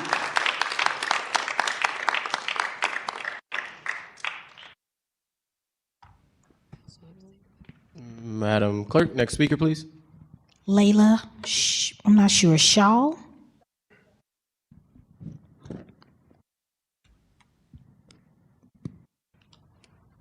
Hello, my name is Layla Shaw, and I reside in the 6th Ward in the South City of St. Louis. I'm here to say that I support Resolution 258, and I am not in support of increasing budget to SLMPD. In fact, I'm not in favor of any budget allocated toward the police at all.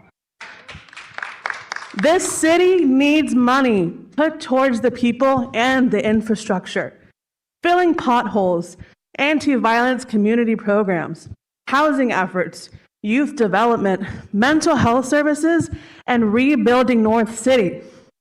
There are residents of North City traumatized by last year's tornado, living in remains of their homes, covered in tarps to this day. Are we going to keep ignoring them and abandon them in the remains? The people of St. Louis want their city to be great. This city is as great as it is because of the people in it and the work they do. This money needs to be invested in the work on the ground to restoring humanity to the city and the people. All I've seen St. Louis SLMPD do is hunt down vulnerable, poor, unhoused people to arrest, brutalize Black people, and crash their vehicles into gay bars. I have never felt safer seeing an increase in police force on the streets. What I want to see is my neighbors getting what they need, us caring for one another and thriving in this city. I reject this budget increase, and I want to see this budget invested in restoring North City and programs supporting our neighbors. Thank you.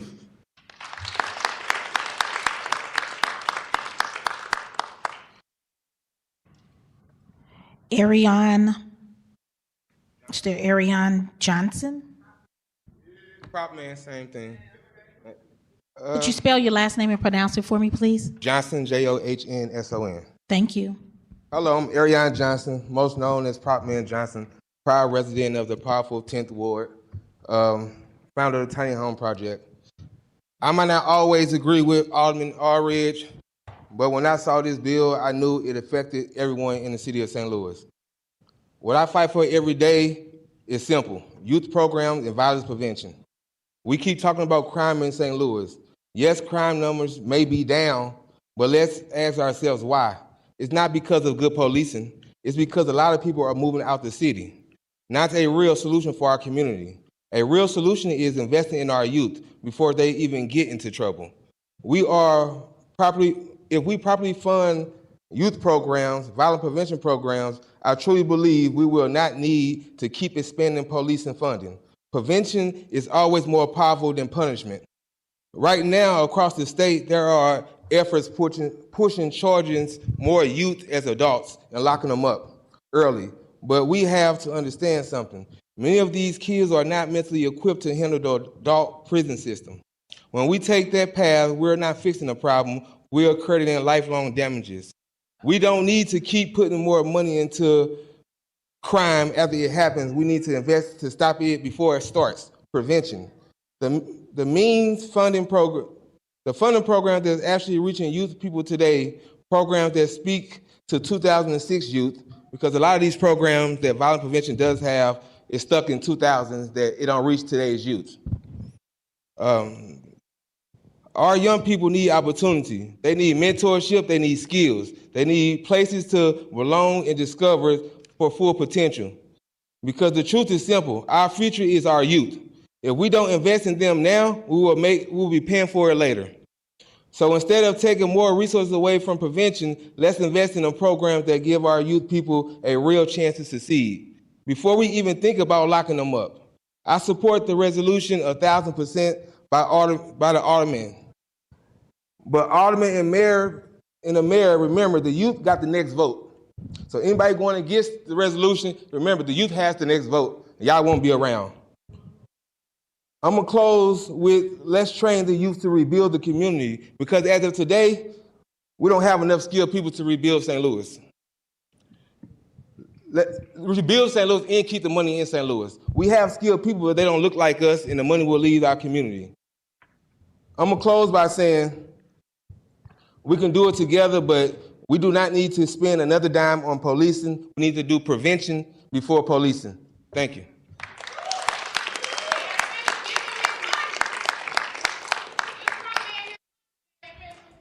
Thank you, Madam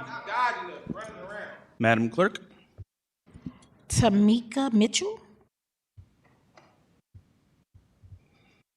Is that Tamika or Tamala Mitchell? I'm sorry.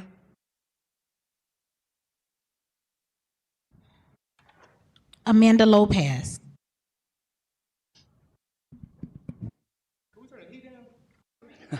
I wish. You have 3 minutes, please proceed. All right, I think everything that I wanted to say has been said by other members of the community way better than I could say it, but my name is Amanda Lopez. I am a resident of the 5th Ward, and I worked in the 7th. I am here today representing myself, but also representing the Migrant Immigrant Community Action Project of St. Louis, also known as the MICA Project.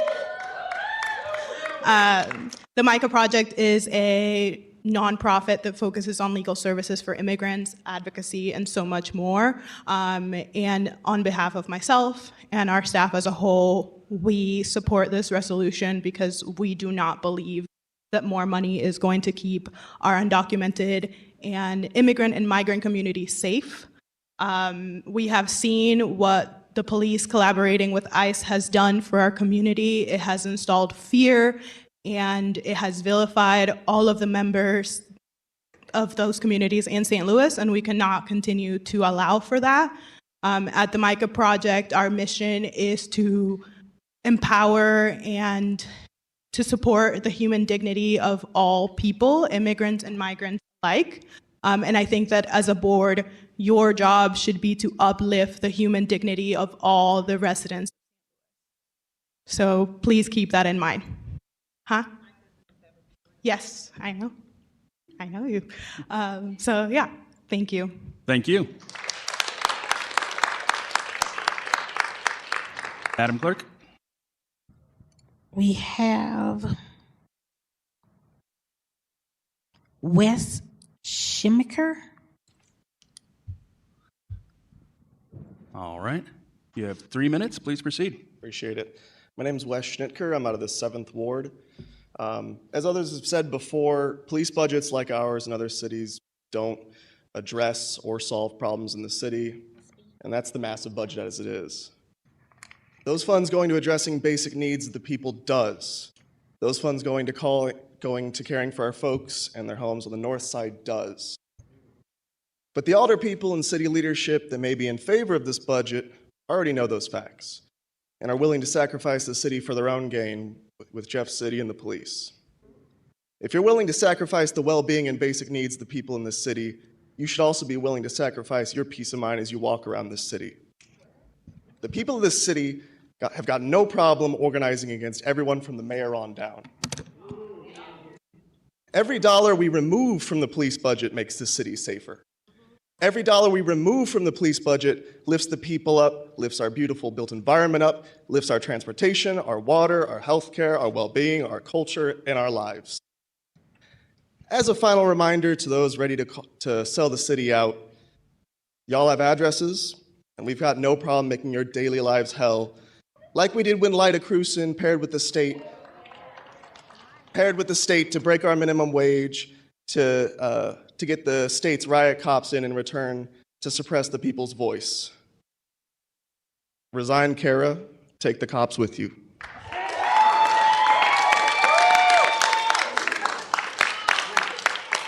Thank you. Madam Clerk? Dave Boger.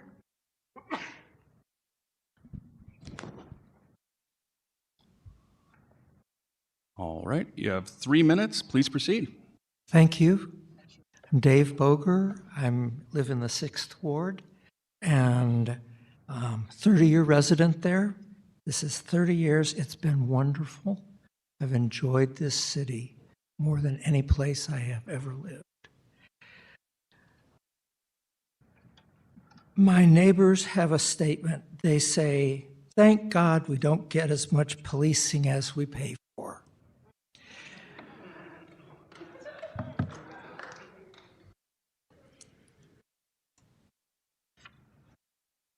For me, increasing the police budget and removing money from the rest of the city means that there's not going to be enough money for forestry to take down the tree at 3665 Russell.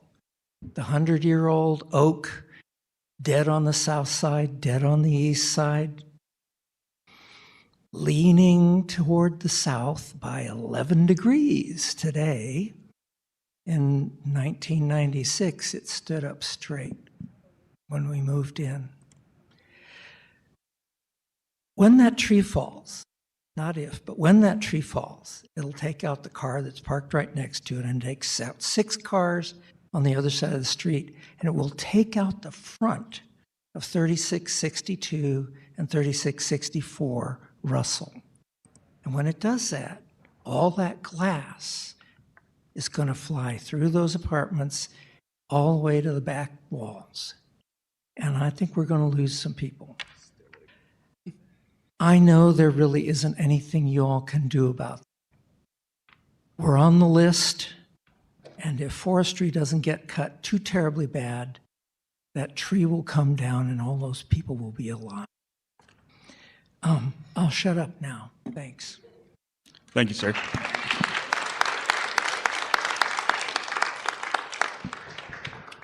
Madam Clerk? Online, we have Dallas Adams.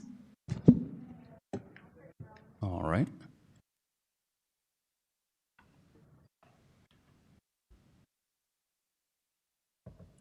All right, you have 3 minutes. Hello. Please proceed.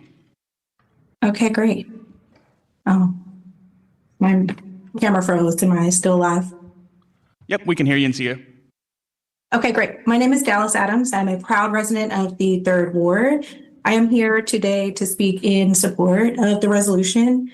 I echo many of the great things that the other people who have spoken in support have said, and I'm just here to add my voice to reiterate again that public safety is much bigger than police, and the police do not need any more money. There's no study, there's no evidence that correlates that giving the police more money makes us more safe. I just want to also take this opportunity to point out some of the departments that we find as they are a deficit in our city services. When I hear people in community complain about the things that don't make our city so great, they think about the building division. They think about the police's response. They think about neighborhood stabilization. They think about all of these programs and these systems that don't work, that are under the Department of Public Safety, that would be able to be better resourced if it were not for the large allocation of that budget going to the police. One of those city departments that the Division of Public Safety also manages is the City Emergency Management Agency. And I am often at the budget committee hearings to testify in support to every resource that we have available going to tornado recovery. And in a time where tornado recovery is already suffering and half of our city has literally been left to rot, and we work hard every day to try to restore the dignity of the people who lost everything in those tornadoes, I think of the things that actually do make us safe.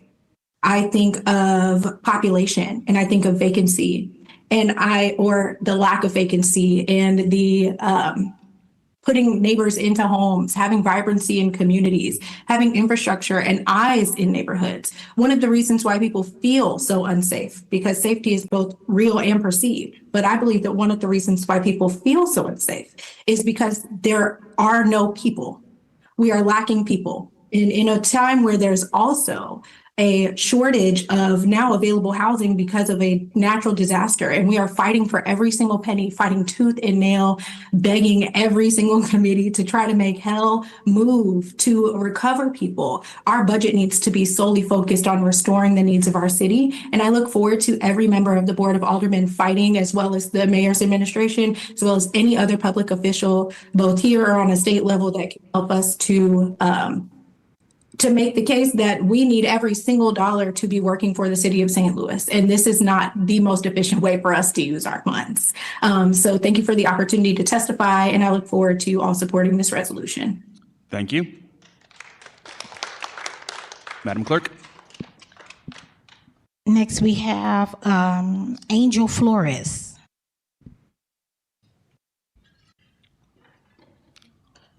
All right, you have 3 minutes. Please proceed. Thank you. Good afternoon. My name is Angel Flores. I live in Ward 2, and I'm an organizer with the Party for Socialism and Liberation. Have we forgotten the Ferguson Uprising? Have we forgotten that the Black Lives Matter movement spread to the entire country thanks to the efforts of the residents of the city? Last year, homicides dropped 50%. Thanks to the efforts of restorative justice organizations. Yet this state board demands the local government hands to the foreign-controlled police 25% of our entire city budget, at least $250 million, and which will defund the very organizations responsible for lowering homicides and crime, such as Action St. Louis, 314 Oasis, Freedom Community Center, Arch City Defenders, and many others. Why is this police board, which includes Kara Spencer, doing this? I cannot but think that they are inspiring themselves on the actions of pro-slavery politicians from 200 years ago. Why is St. Louis and Kansas City the only two cities in the US without control of their own police? Well, the idea comes from Missouri's segregationist laws during the Civil War, when Missouri state government took control of the police out of these cities to keep black people enslaved. Now, let's also be clear on what this budget means for every working class person who lives in the city, if it's approved. If your board approved this budget, the already broken roads of the city will not get paved, and trash won't be picked. Snow will not be plowed. The safety nets working families, the safety nets that keep working families in their homes of all races, will no longer exist. And the tornado recovery effort, already screwed up by the state legislature's underassignment of funds, will completely fail. I demand 3 things. 1, fight to return control of police to the city of St. Louis. 2, fund actual safety, food safety, schools, housing, living wage jobs. And 3, give all of the RAMS settlement money to the organizations already doing the tornado recovery work. Vote no on this budget, If you vote yes on the police budget, you will have another Ferguson uprising. Not because I say so, not because I'm threatening you, but because history does not lie. You are recreating and reinforcing the conditions that led to that uprising if you vote yes on this budget. Where there is repression, there is resistance. Vote no on this subject. Thank you very much. Thank you.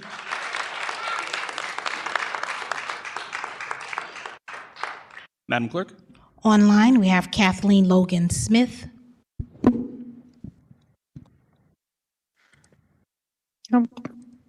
Sorry. Okay. Can you hear me now? We can see you and hear you. You have 3 minutes. Please proceed. Great. I'm going to be quick because all the good words have been said already. I support what Angel said. I support what Dallas said before that. I feel that every available penny that we have in the city right now needs to be going to recover North St. Louis. The neighborhoods up there, it's an open wound that hasn't even been dressed. And we cannot be bragging about our city and attracting anybody here until we take care of our families in North St. Louis that are still suffering. And that needs to be priority one.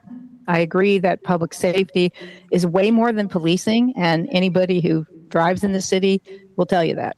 And any parent will tell you that. And what we need is programs that work. And another thing I need to speak for is the city employees in the city, because they work really hard. Almost all of the regular employees have more than one job, and they still serve the city with their whole heart. And they deserve the respect of getting their little raise and also not being treated like they're disposable, because they're essential. That's all. Thank you.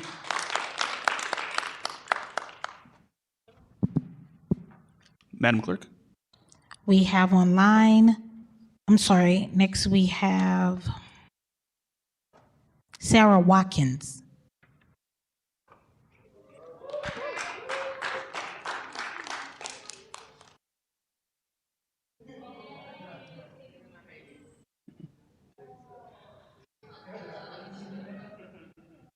I was hoping the baby was going to testify.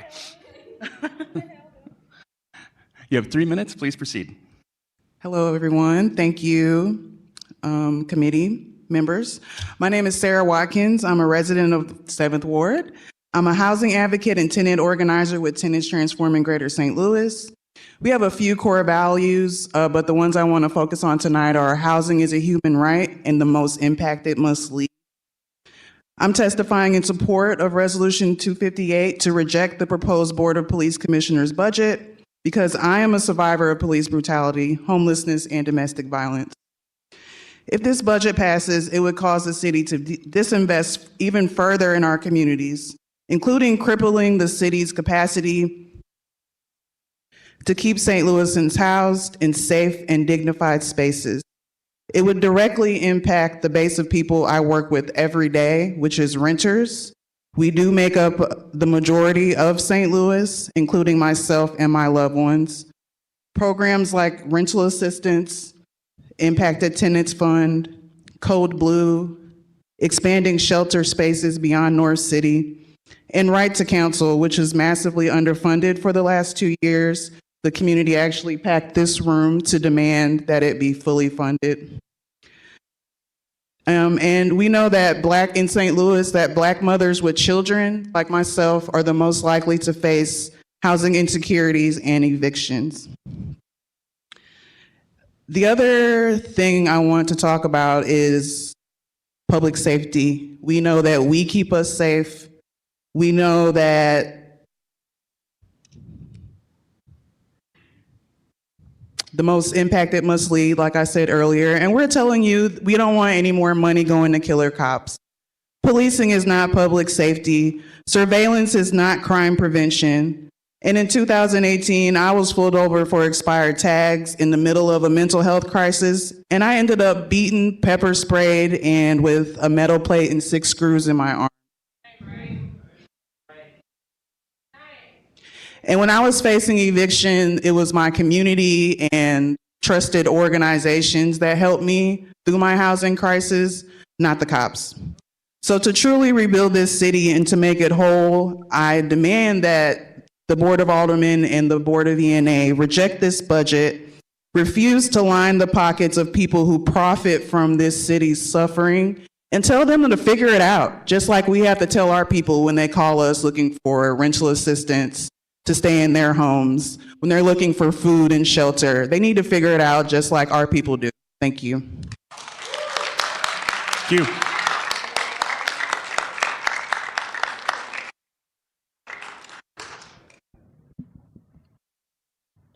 Madam Clerk? We have online, I'm not sure, Yamani, last name, first initials W. All right. Hi, thank you. If you Can could you hear state me? yeah, we can see and hear you. If you could just state your name for the record, and then you have 3 minutes, please proceed. My name is Imani Wentz, displaced resident of the 4th Ward and former business owner in the 5th Ward. My work centers literacy and children and providing books on the North Side. In 20 years, 99% of the households on the North Side will never have accessed 100 books. Many of us have read 100 books in a year, 100 books in a couple of years, have 100 books in our homes. I bring this up because we tell our children to stay in school, to read, to stay out of trouble. But what do we say to our children when 4,000 plus families in SLPS struggle with homelessness and the state wants to control the police and the city is losing an exorbitant amount of the budget? I reject this budget. We understand the school to prison pipeline. So what are we telling children when their recreation centers in their city are not being funded and they lack hours? And we know that by the 3rd grade, the same state that they live in has already looked at their reading scores to determine how large their jail cells would be. So if we continue to fund the police, we are continue to tell our children that they belong in a city where they live in a place without hope, without joy, and that they can expect homelessness and lack of education, lack of reading, lack of opportunities. So I reject this budget. We need to fund our Right to Counsel program. We need to fund housing programs. We need to fund recreation. We need to fund all of the things that make a great city great, including public spaces, parks, things that make people happy, food. And that's my time. Thank you. Miss Imani, could you spell your last name for me? W-I-N-C-E, like the word Wentz. Thank you. Next, we have Khalid Edwards.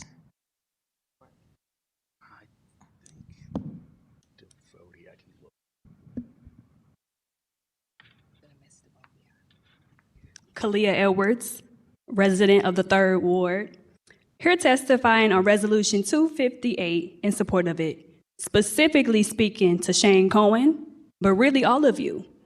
Because at the beginning and the end of the day, y'all work for us. Y'all do not work for the police, and y'all do not work for the Board of Police Commissioners. You work for the people up in this room and the wards they represent. So for y'all to even think about giving the money and the resources, stripping the money and resources from us and giving that to the police, a police department that you don't even have control over no more, is ridiculous to me. Y'all have to think about the fact that you live in a city where Black people make up the single largest group of people up in here. And we have been telling y'all for years that the police, y'all funding us, having more police interactions does not make nobody safe. What it actually does for the everyday Black person walking around St. Louis, it gives them 2 options, dead or in jail. That's the reality. There was a situation in my family just a couple of years ago. A family member of mine developed a serious mental health disorder, and he was completely manic for the first time ever, and we didn't know what was going on. And, he was just tripping. Somebody decided to call the police to help the situation, to de-escalate the situation. When the cops pulled up, it was 3 white cops, 1 Black cop, and they didn't ask no questions. They all had their guns drawn. at my family member. And they were saying, we'll shoot you, we'll shoot you, we'll shoot you. And my mama heard that. And she said, hold on, don't shoot, don't shoot. He don't have no gun, he not violent. This is a mental health call. And so the black cop actually recognized my mother, and he said, oh no, y'all put the guns down. And he put down his too. And he said, I know this family. I know this brother right here. I went to school with him, actually. This is a good family. Since that situation, my family has relied on services like the Independence Center, like Places for People, like behavioral health services, all of which would be defunded if y'all don't reject this bill. When y'all strip resources from us and strip mental health specialists being pulled up on the scene and instead put a cop in their place, it gives us nothing but hopes and prayers. And we can't really rely on that, though. What we really need is real action, real solutions, and we need y'all to support this resolution. Thank you.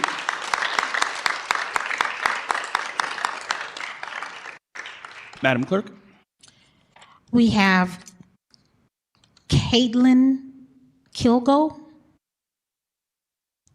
Hello, you have 3 minutes. Please proceed. Yes, my name is Caitlin Kilgo. I live in the 7th Ward. I'm a transplant to St. Louis. I'm originally from Texas, and I moved up here for a job back in 2012, and just for a few months, and I fell in love with this city. The beautiful architecture, the incredible food, but most importantly, the people. And so I, several years later, made my way back here to St. Louis to call this home. After being a little bit of a nomad myself and moving around countless times throughout this entire country, St. Louis is the place that I chose to make my home because it's incredible. It's beautiful here. And for the first time in the 6 years that I have chosen to continue hopefully the remainder of my life here, I've questioned whether this is a place that I would want to be. And that was because I heard about this budget proposal. For a moment, I imagined what this city could look like if that budget proposal went through and the police were to receive $330 million. And it's scary to try to picture how bad they already are, which has been testified by countless people here today. And given the ability to make things worse, I want to reiterate something that's been said only a few times today, that SLMPD is the deadliest police force in America right now. Point blank. It's unacceptable.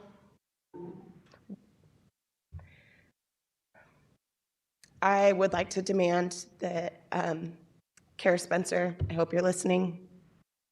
You need to do something about this. We're coming for you, your seat. You won't be here much longer. If you do not do what you need to do and protect the city the way that you were elected to do, you need to sue the state immediately, and it is a shame that you have not done so. Listen to your constituents. Listen to the people that are in this room and in this city that you are supposed to be caring for, and do something about it. Thank you, Rasheen Aldridge. I appreciate your time. And Megan as well, everyone who is in support of this resolution, I appreciate that. And I ask and urge and demand that you do even more. We have to abolish the police. It's the only solution, because I don't know if you've read the 13th Amendment, but slavery is still legal. We have not abolished slavery in this country. And the more police we have, the more people the city will incarcerate and ultimately murder. Thank you. Thank you. Madam Clerk? Online, we have Cynthia. Hello, thank you. Could you turn your Get my camera on, on. please? Yes, There we yes, go. yes, here I come.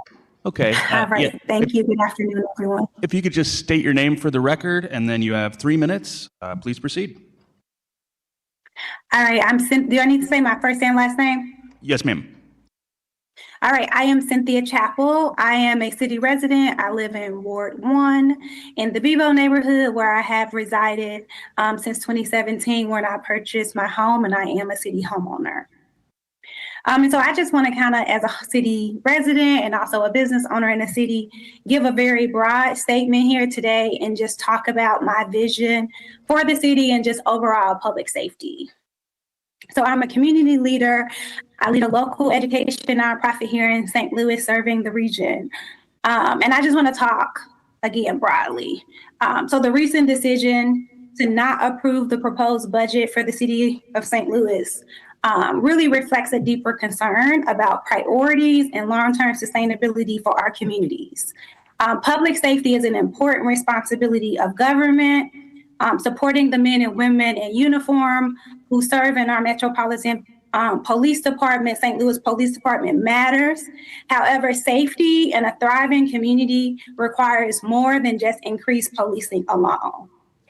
It really requires thoughtful and meaningful investment in the systems that support the everyday life of residents. And I speak this from a perspective as a city resident, as a resident who enjoys and loves living, working, playing in the city of St. Louis. So communities across our region are asking for stronger city services, reliable trash collection, responsive infrastructure maintenance, youth programs, workforce development, neighborhood investment. These are not and should not be secondary priorities. They are essential components of public safety and community well-being. We need a budget that reflects this and a balanced approach that strengthens both safety and opportunity. Investment in housing stability, education pathways, job access, neighborhood services. We need all of these conditions to be met that leads to crime reduction while building a city where residents can thrive. So as this budget process continue, I want to implore and encourage city leaders to continue to work collaboratively towards a plan that supports a responsible public safety funding and ensuring the city of St. Louis has necessary resources to deliver high quality services to all of its residents. Public safety can no longer take a police first approach, but we must pivot to a community centered and community driven public safety holistic approach. And so those are my comments as a city resident, homeowner, and business owner. Thank you. Thank you. Madam Clerk? I'm not sure of this name that has the initials TT. First name starts with a T, last name's with a T. All right, if you could just state your name for the record, and then you have 3 minutes, please proceed. Hello, Council. My name is Tarn Taylor, resident of the 7th Ward.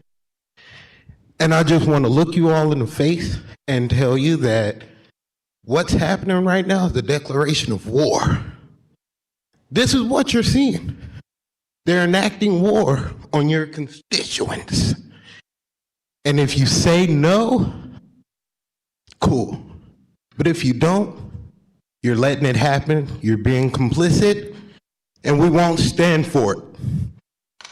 We will not stand idly by while you twiddle your thumbs and let baby Lida lie to you and lie to us that she doesn't know what's happening. It's a lie. I can see it in your face right now. You know she's lying, Miss Green.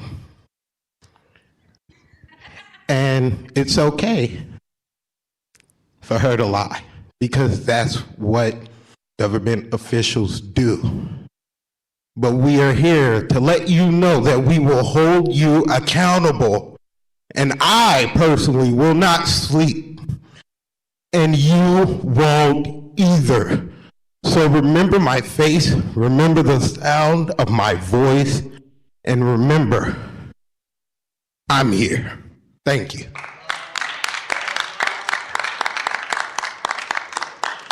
Thank you. Matt O'Leary, Yeah, I think he was probably here for the last bill. James Page, Same. Juliana Nickeldine, Hi, you have 3 minutes. Please proceed. Awesome. Hello, my name is Juliana Nicodeme, and I am a resident of the 1st Ward, and I work in the 8th Ward. I'm here today testifying in support of Resolution 258 to reject this proposed budget, which I believe is really a state-funded robbery masquerading as a police board. The state of Missouri is sending a Trojan horse disguised as a board of police commissioners to use their leverage to cripple the city of St. Louis and suppress local control as much as possible. They are trying to bankrupt the city, and if you pass this budget, you will be complicit in that. The state's mandated 24% of the city's general operating budget already results in budget increase for SLMPD of about $40 million. But greed and power corrupt more than just our federal government. The proposed budget seeks around $250 million, which exceeds the state's mandatory amount by $72 million. That's an additional $112 million to SLMPD, while the Departments of Health and Human Services have a combined budget of $30 million. Then there's the new proposal, $333 million. Make no mistake, this was a strategic decision to make you feel like you've won if they get settled with 250. The 333, I hope it's not real, but if it's real, it's a distraction. This budget would cripple the city of St. Louis, which is music to the ears of the state, who seem to want nothing more than to watch St. Louis burn. Now, the chief of police has asserted that it's really the $250 million that the board is pushing for, though whether you can trust his word is a separate matter entirely. But let's be clear. This $250 million figure does not include the required retirement costs and the full cost of marshals and park rangers, which are projected to cost at minimum an additional $24 million. In total, this budget would bring the new cost of SLMPD to the city at $274 million. And if they do push for that $333 million budget, that's a total of $357 million that we have to pay as taxpayers. I work at a nonprofit that provides free financial education. Let me make this abundantly clear. We cannot afford that. We simply cannot. Not without mass layoffs, upheaval, continued not paying attention to North City, and making St. Louis seem dirty and destitute and devoid of the vibrancy of the people who live here. That is not us. It does not reflect the city and its people. You were elected to represent the people of St. Louis. If we have a well-funded city with programs to prevent violence, with clean and drivable streets, with upgraded infrastructure, then the police board and the state wouldn't be able to hide from our glow up. I plead with you as a constituent to follow ethical, financial, and practical reasons and support Resolution 258. Thank you. Thank you.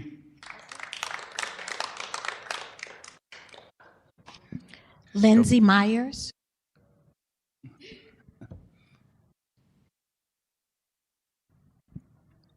Lindsay Myers, Armand Walker,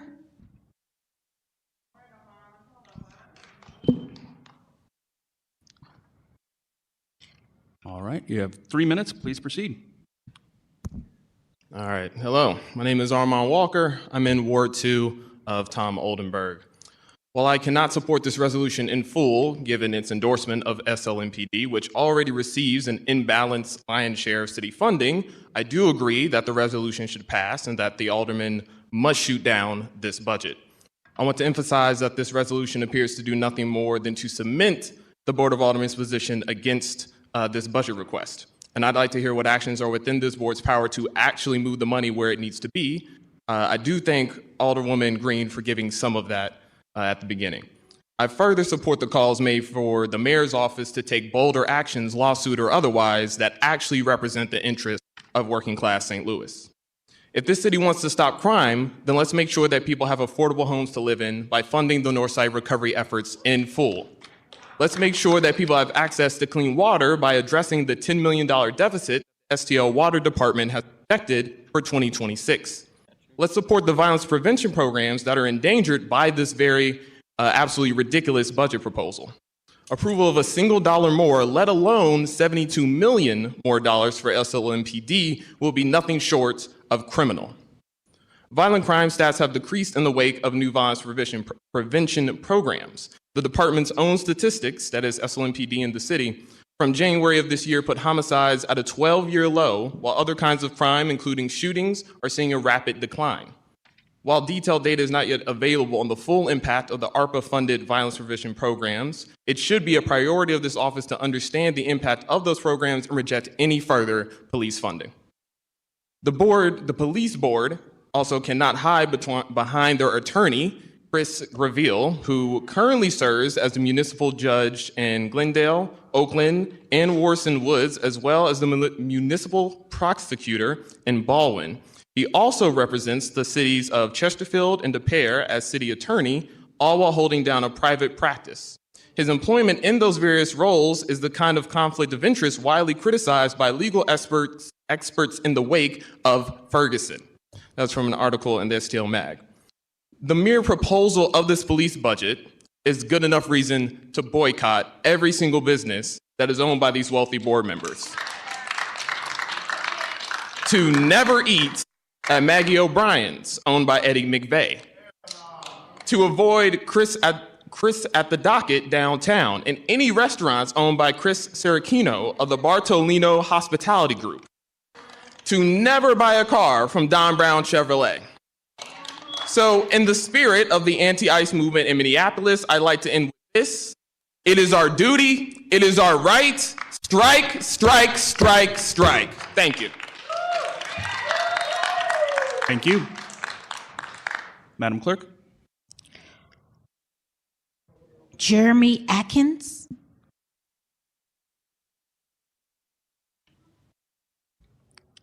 Kim Jave or Jave.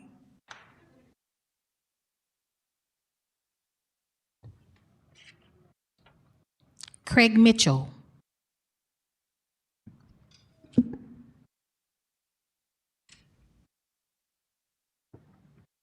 All right, you have 3 minutes. Please proceed. Good afternoon, Craig Mitchell, First Ward and returning residents of St. Louis, Missouri.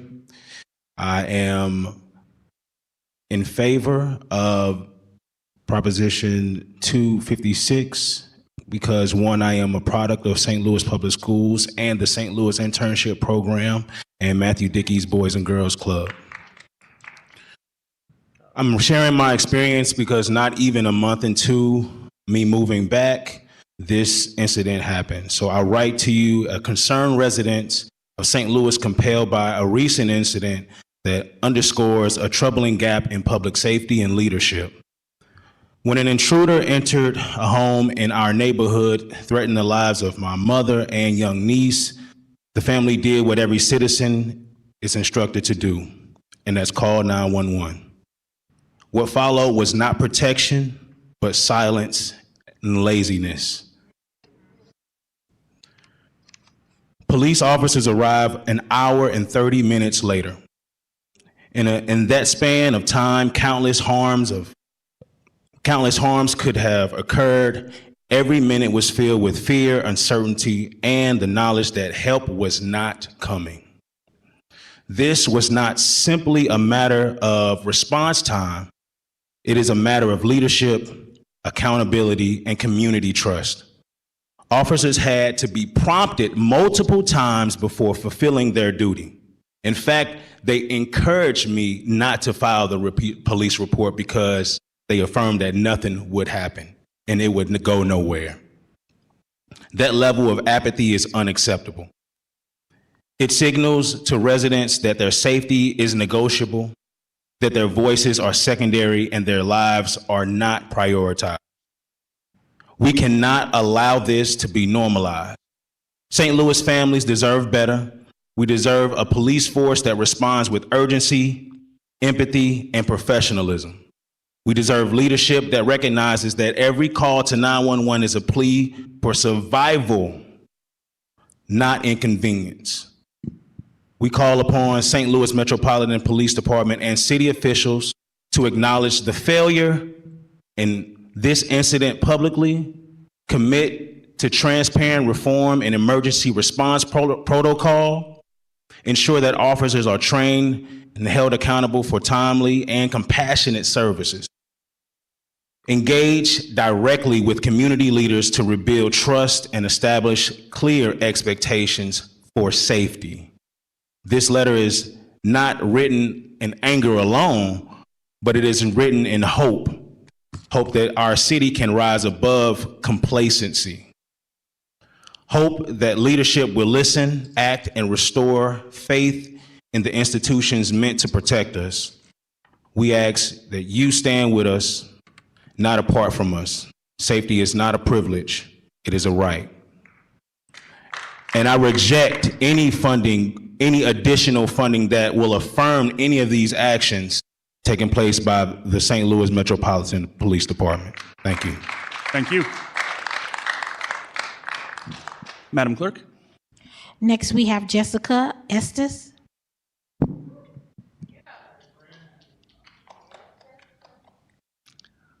All right, you have 3 minutes. Please proceed. Okay, can you hear me? Yes, ma'am.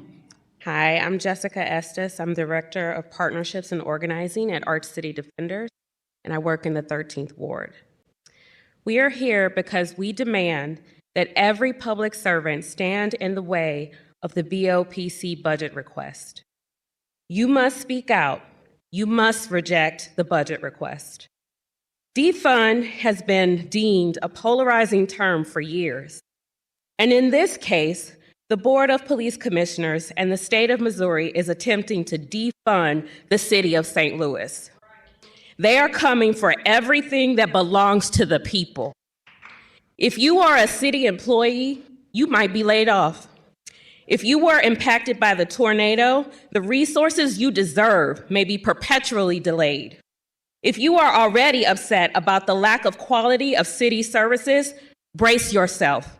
It's about to get worse. If you are a tenant waiting on the right to counsel to be fully funded, that money is now on the line. If you are a service provider trying to serve your clients well and in a way that actually matters, the city is putting your funding on the chopping block. This is a fight for everyone, and we must be all in. It is one of those causes that make for the strange bedfellows of organizing and politics. There is power in resistance, and we call on every city leader, our public servants, to reject the budget and reject the budget request from the Board of Police Commissioners. Thank you. Thank you. Madam Clerk? We have Violet Hoxima.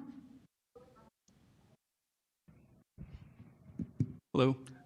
You have 3 minutes. Please proceed. Okay, thank you. I am in opposition to this greedy budget requested by the Police Commissioner Board. I am in support of Resolution 258, and I just want to reflect some good budget seeing and some bad budgets in the United States. This happened in the last couple of months, even weeks. It has come out that the DOJ went on a spending spree because they had the budget to do so. That's ridiculous. If they spend it or lose it, but they're never going to give it up. If we give this budget to the police department, they will never give it up. They will also come for the Rams money. This is unacceptable. On the other side, New York City, they invested in their people. They said, we will give the people the money, and they have seen the lowest crime in the last 2 months. They gave, they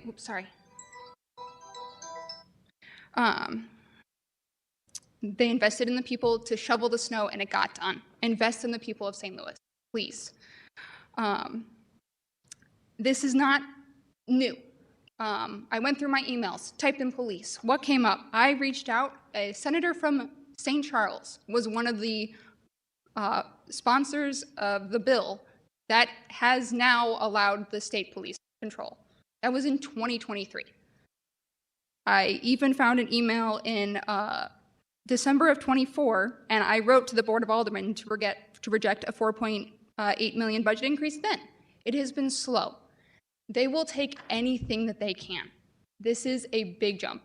And I'm really disappointed that the mayor, when they said this is the budget we were asking for, that her response was there may be layoffs for city workers, not laughing in their face, this is ridiculous. No, we will say no to you. You cannot have this much money. Especially when she came to a Benton Park West neighborhood meeting and showed us the graph herself of how much the St. Louis Police Department gets. I saw that circle, the pie chart, can be completely eaten up if we give the police department this budget that they're asking for. So I thank you for your time. Thank you. Madam Clerk?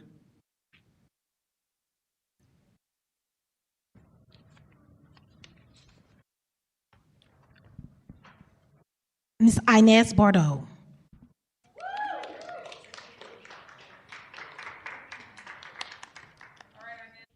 Hello. You have 3 minutes. Please proceed. Y'all know I usually don't write stuff down, but today I wrote some stuff down. My name is Inez Bordeaux. I'm Deputy Director of Partnerships and Organizing at Arch City. I'm the committee woman for the 3rd Ward and the 5th Senate District. I'm here today with community in support of Resolution 258. I've appeared before iterations of this committee dozens of times in the last decade, starting with asking this committee to do the right thing as it relates to the workhouse in CJC. Instead, what we got was 22 deaths in 4 years at CJC and a defunded and demolished hellhole of a jail, despite this committee's best effort to stop it. Dozens of times I've asked this committee to re-envision what public safety looks like by investing in the people and communities that need it most. Instead, our other hellhole jail has been filled with people arrested and detained mostly for crimes of poverty, while we're being mocked online by a current member of this committee saying, these are unserious people who shouldn't be anywhere near lawmakers. I notice he's conveniently absent today. Dozens of times I've asked this committee to use its oversight authority to rein in an out-of-control SLMP. Instead, we got a police department that crashes into church signs and gay bars and lies about it, who plays Russian roulette and kills each other, who beat their own fellow cop during a protest and tried to cover it up. We've got a police chief and his staff that have rebuffed every effort and demand for transparency and accountability. That same police department said F you to the people of St. Louis and wholeheartedly and enthusiastically supported the state takeover of that department. Now that same department is helping the unelected, unaccountable, conflict of interest riddled Board of Police Commissioners not just rob the people of St. Louis, but bankrupt the city to the tune of $330 million if they have it their way. So here I am, yet again. Here we are, yet again, standing here to say the answer to what ails St. Louis is resources, intentional actions to re-envision public safety, and a commitment to ending poverty, not a massive increase in the police department that kills more people per capita than any other police department in the entire country. The best time for this committee to have listened to the community would have been any one of the other times that we have been here making these demands. The second best time is now.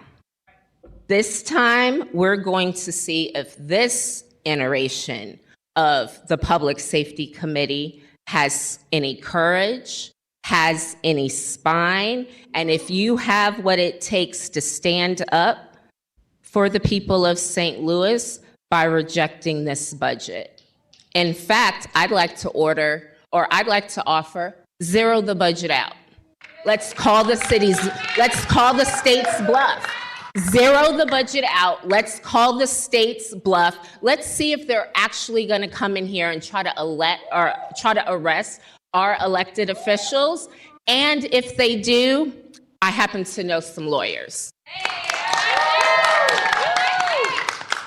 Thank you. Madam Clerk? Tyler McNeil.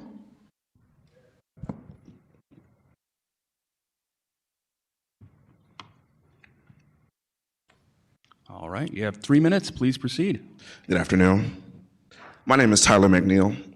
I actually don't know what ward I live in. I know that I live on the south side right now, and I know that for most of my adult life, I've been homeless. I've been poor. I've been too hungry to sleep. You know, I've gone to work in kitchens and watched people throw away tens of pounds of food that I couldn't afford to buy. You know, I grew up on the west side of St. Louis, on Wells Avenue in Hodemont, and the entire time that I lived there, over 20 years, I never had a job in my own neighborhood, but I saw police in my neighborhood. If you know the area that I'm from, you know that the cross street from where I live, Hodemont, is a popular location for sex workers. When do police help sex workers get off the street? When do police help people escape addiction? When do police get people out of poverty? I've never seen it. Not in St. Louis, not anywhere. To be honest, I don't even know who you folks are. I've had bigger concerns. I've been trying to survive. I've been looking at our federal government cover up for pedophiles. But I came out here, even though I hate leaving the house. I drove to downtown, even though I don't like driving. And I've sat here almost 3 hours, even though sitting quietly is murder on my ADHD, which I can't even get help for because this city would rather give money to police than to social services that I depend on. So I ask, why? For what purpose? To what end? To solve crime? Police don't solve crime. Me, I'm a Marxist-Leninist. I believe that the only way to change people's outcomes is to change their material conditions. And the police are not agents of that cause. Police are agents of what Bell Hooks would call a white supremacist capitalist patriarchy. They do not serve the needs of the people. They never have. Not since the existence of police, which is rooted in slave patrols. These people are slave catchers still, them and ICE. They are slave catchers. They are the KKK. They oppress the people and they ignore the people's needs. And to hand these people millions upon millions of dollars is irresponsible. It is unconscionable. It is against the will of the people. It is against the interests of the people. And the people should not stand for it. The police murdered Fred Hampton. The police murdered Huey P. Newton. They sent Assata Shakur into exile. And for what? To perpetuate a system. Millions of dollars is not going to stop crime. Changing people's opportunities is going to stop crime. Education stops crime. Upward mobility stops crime. Thank you. And fuck the police.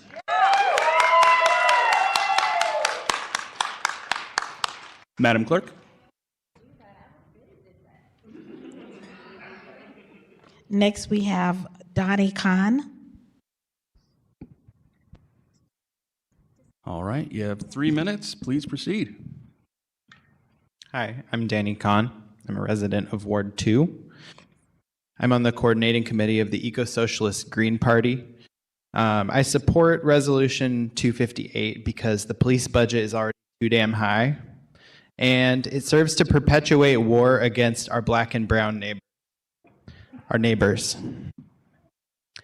We should be divesting from carceral institutions. Instead, we should be listening to community members. Instead, we should be supporting residents' needs. I support litigation as others have called for. I appreciate Alderman Aldridge for this resolution, but it's just a resolution. It's not binding. We expect you all to serve us, but based on your history, we don't have a lot of assurance that y'all will actually do anything for the people. For example, how is it easier to balloon a police budget than it is to build a homeless shelter? When I get told that data centers have nothing to do with tornado funding, I get angry because it's about priorities. It's about what is valued. We value care and healing and justice. We all have to take care of one another. We need to be organizing with our neighbors and setting up sovereign neighborhoods that take care of each other and we can defend ourselves. So if you have neighbors that you don't know already, go bring them a meal and say hello and ask them what they need. Set up regular communications. Start working together. We can keep each other safe. I'd like to lift up Action St. Louis for being a wonderful local example of how we can take care of each other under the worst circumstances. We don't need the police. Unite against the elites. They protect property, not you. Thank you. Madam Next, Clerk? we have Ishmael Moore.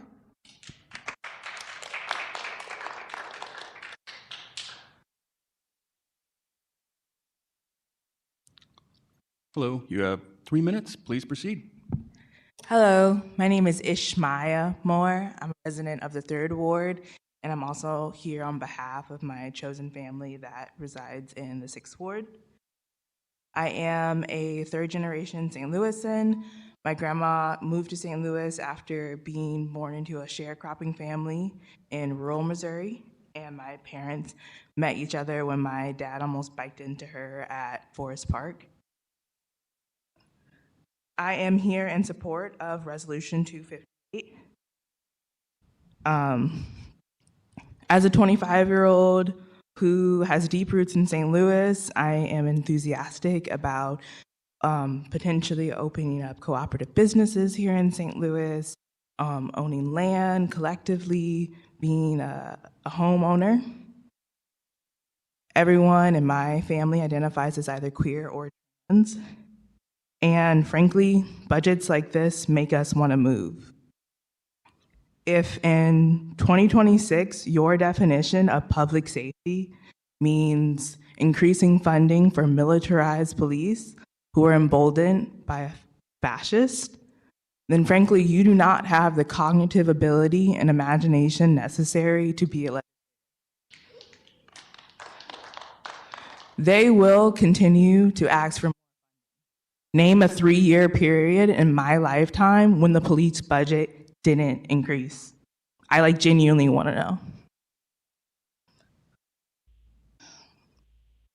I am asking for us to look at ways to help keep St. Louis a home for folks like Dale Chambers on the north side, who are artists and visionaries creating ways and ecosystems for St. Louisans in the Ville to have food and safety and access to healing and art for the next 7 generations.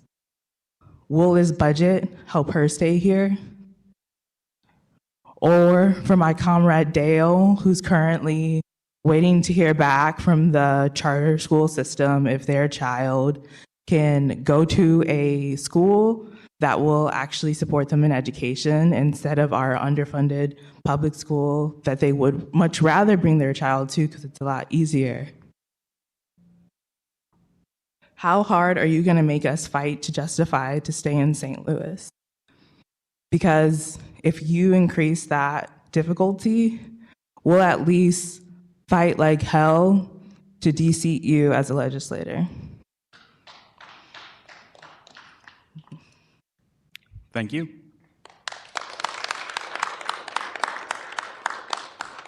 Madam Clerk? Erica Hallman.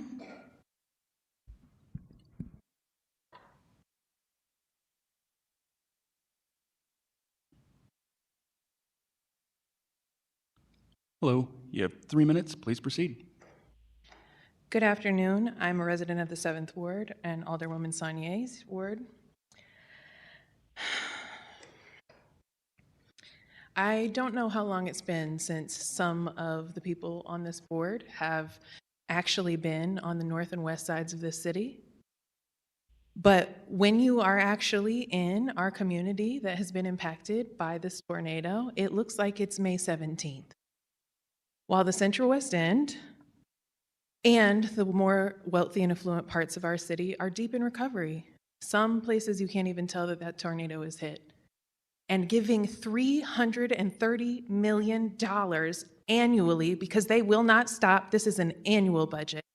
As previous speakers have said, the budget will happen again and again, and it has never gone down. If they take it now, they will take it forever. And I encourage this board not to slap the city in the face like this for the people who have suffered from this tornado, who have been impacted by it, giving them $40 million in recovery one time while giving $333 million to the police annually is only serving to hurt this city, and you will get the uprising that you're asking for if you allow it to pass when you receive this budget. I know as part of the full board, you will receive a full budget in April and June. I encourage each of you in your positions to oppose it completely. Not only to reject the existing budget, but to zero it out. We do not need police in this city. They do not keep us safe. We have known that. We have proven that. This city has done a 250+ year experiment in policing, and if it kept us safe, we would be safe right now. And they wouldn't need $333 million to do it. If any of you had passed a bill proposing to over double your salaries this year, you would be de-seated, and you know it. If the mayor had been proposing a bill to double her salary while people are living in the blown out shells of tornado-wrecked homes, you would all be de-seated in an election. I don't think we can allow anyone else to try and do the same to our city. I also want to highlight something specific in the budget proposal from the Board of Police Commissioners. They have proposed 17 new prisoner processing clerks at a cost of over $1.7 million. This is not just a proposal to expand policing. This is a proposal to expand our jails and to expand prisons in this city. 17 new people just to process folks into the jails. They are declaring war. You've heard that again and again. They are. And this is showing how many people they think they need to lock more people up. Give them $0. Give the state $0. We don't need them. They didn't show up for us. They didn't show up for tornado relief. It was us that kept us safe, and it will always be. Thank you. Thank you. This is our final speaker of the night, Kareen Jackson.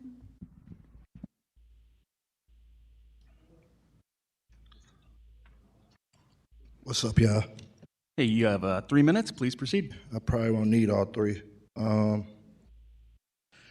I'm here because I'm tired of being here, actually. I spent most of my adult life coming down here to these things. I'm a hip hop artist. I taught at Harvard for 4 years as an American democracy fellow. I've debated people like Cornel West about politics. What I see happening in St. Louis on a political level is so immature that it just makes me sad to be from the city on a public level. And we're at a time now where democracy is going to be tested. Like, as people who ran for office, y'all know that. Nobody sat in your house and put a gun to your head and said, hey, in this troublesome time, run for office. And contrary to popular belief, it doesn't take an insane amount of intelligence to run for public office. It just takes audacity. And it takes positive audacity and negative audacity. Some people have good intentions, some people have shady intentions, some people have personal intentions, so forth, so forth. I believe that what we're seeing is what a lot of public black intellectuals have been defining as a soft white coup, a coup d'etat, a slick divestment of public services that serve us on a generational level, absolute political cowardice from people that claim to be Democrats. And I use the word claim because there's no way in hell that a liberal agenda is supposed to mesh with a covert racist agenda. So we can't even call people liberals at this point. We don't even know what the hell we're dealing with. So we have to use history as an example. When Thomas Jefferson signed off on the Louisiana Purchase, he split the Constitution in half because the first time that the president used the money of the country to actually purchase land. So we've always had conflicting cultures because there were people already existing here. So we're 200, 300, however many years later, still dealing with the same SHIT. People covertly allowing the damn KKK to determine what happens to the safety of the citizens. And then you have people who are, it's folks that work for the police department that might say, oh yeah, all them people down there, they crazy. But it's not my fault that they didn't study American history. It's not my fault.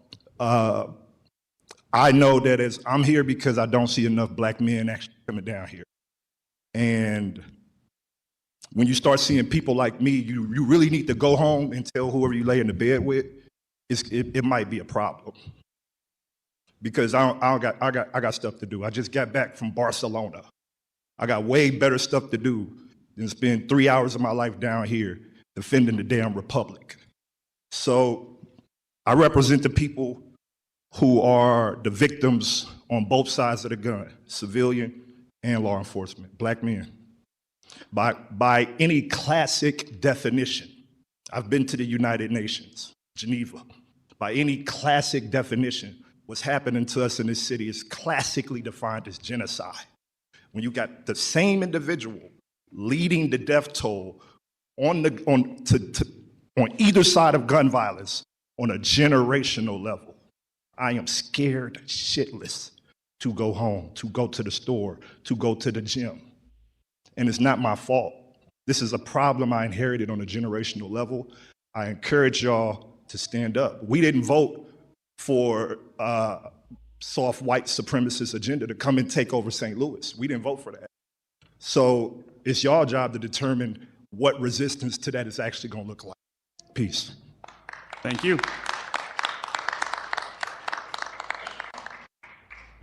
Madam Clerk, you indicated that was the last speaker. Do we have written testimony? Yes, we do. We have one on Board Bill 151 that was in opposition, and we have a total so far of 26 in support of Resolution 258. Thank you. All right.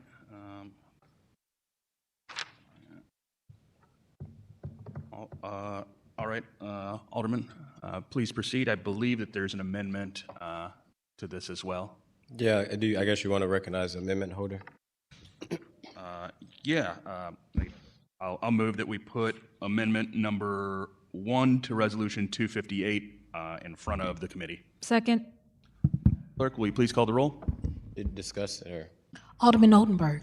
We're just putting it in front of us. Alderwoman Clark Hubbard.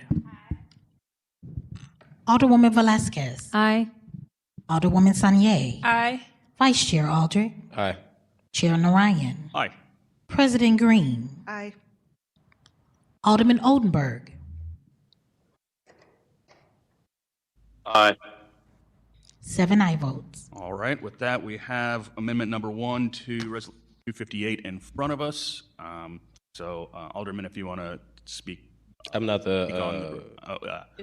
Whoever would like to carry the amendment, please proceed. Thank you, Mr. Chairman. So amendment number 1 to Resolution 258 would amend said resolution on page 2, adding the following figures after the words, quote, "and reflects the realities of a city that must invest in all of its residents and." So after that, what is I believe the second, "be it further resolved" clause, we're going to add the aforementioned language in there, which is, quote, "be it further resolved, the Board of Aldermen urges the City Councilor on behalf of the city to file for a declaratory judgment in the court of competent jurisdiction to obtain judicial clarification regarding the calculation of the percentage of the city's general revenue fund required to be appropriated to the St. Louis Metropolitan Police Department pursuant to state law. Such action shall petition the court to determine the methodology and dollar amount constituting the required appropriation from the city's general revenue fund, including the statutory requirement that funding shall be no less than 25% by fiscal year 2028. So essentially what this is seeking to do is it's asking the city councilor, who is the attorney for the city, who's supposed to represent the interest, to file a declaratory judgment in court so that we can get clarification from a judge on what constitutes general revenue, since that is what is up for contention at the moment between the city and the police board, is how much would constitute that general revenue fund and how that is calculated. So with that, I would entertain questions. All right, I'll just go down the line. Alderman Oldenburg, any questions? No. Okay. Alderwoman Clark Hubbard. Alderwoman Sonier. I'm in support, no questions. Alderwoman Velasquez, excuse me. No questions, thank you. Vice Chair Aldridge. No questions. I also don't have any questions. So with that, I'll let you close on your. Sure. I would then make a motion that we adopt amendment number 1 to Resolution 258. Second. All right, it's been moved and seconded. Madam Clerk, will you please call the roll? Alderman Oldenburg.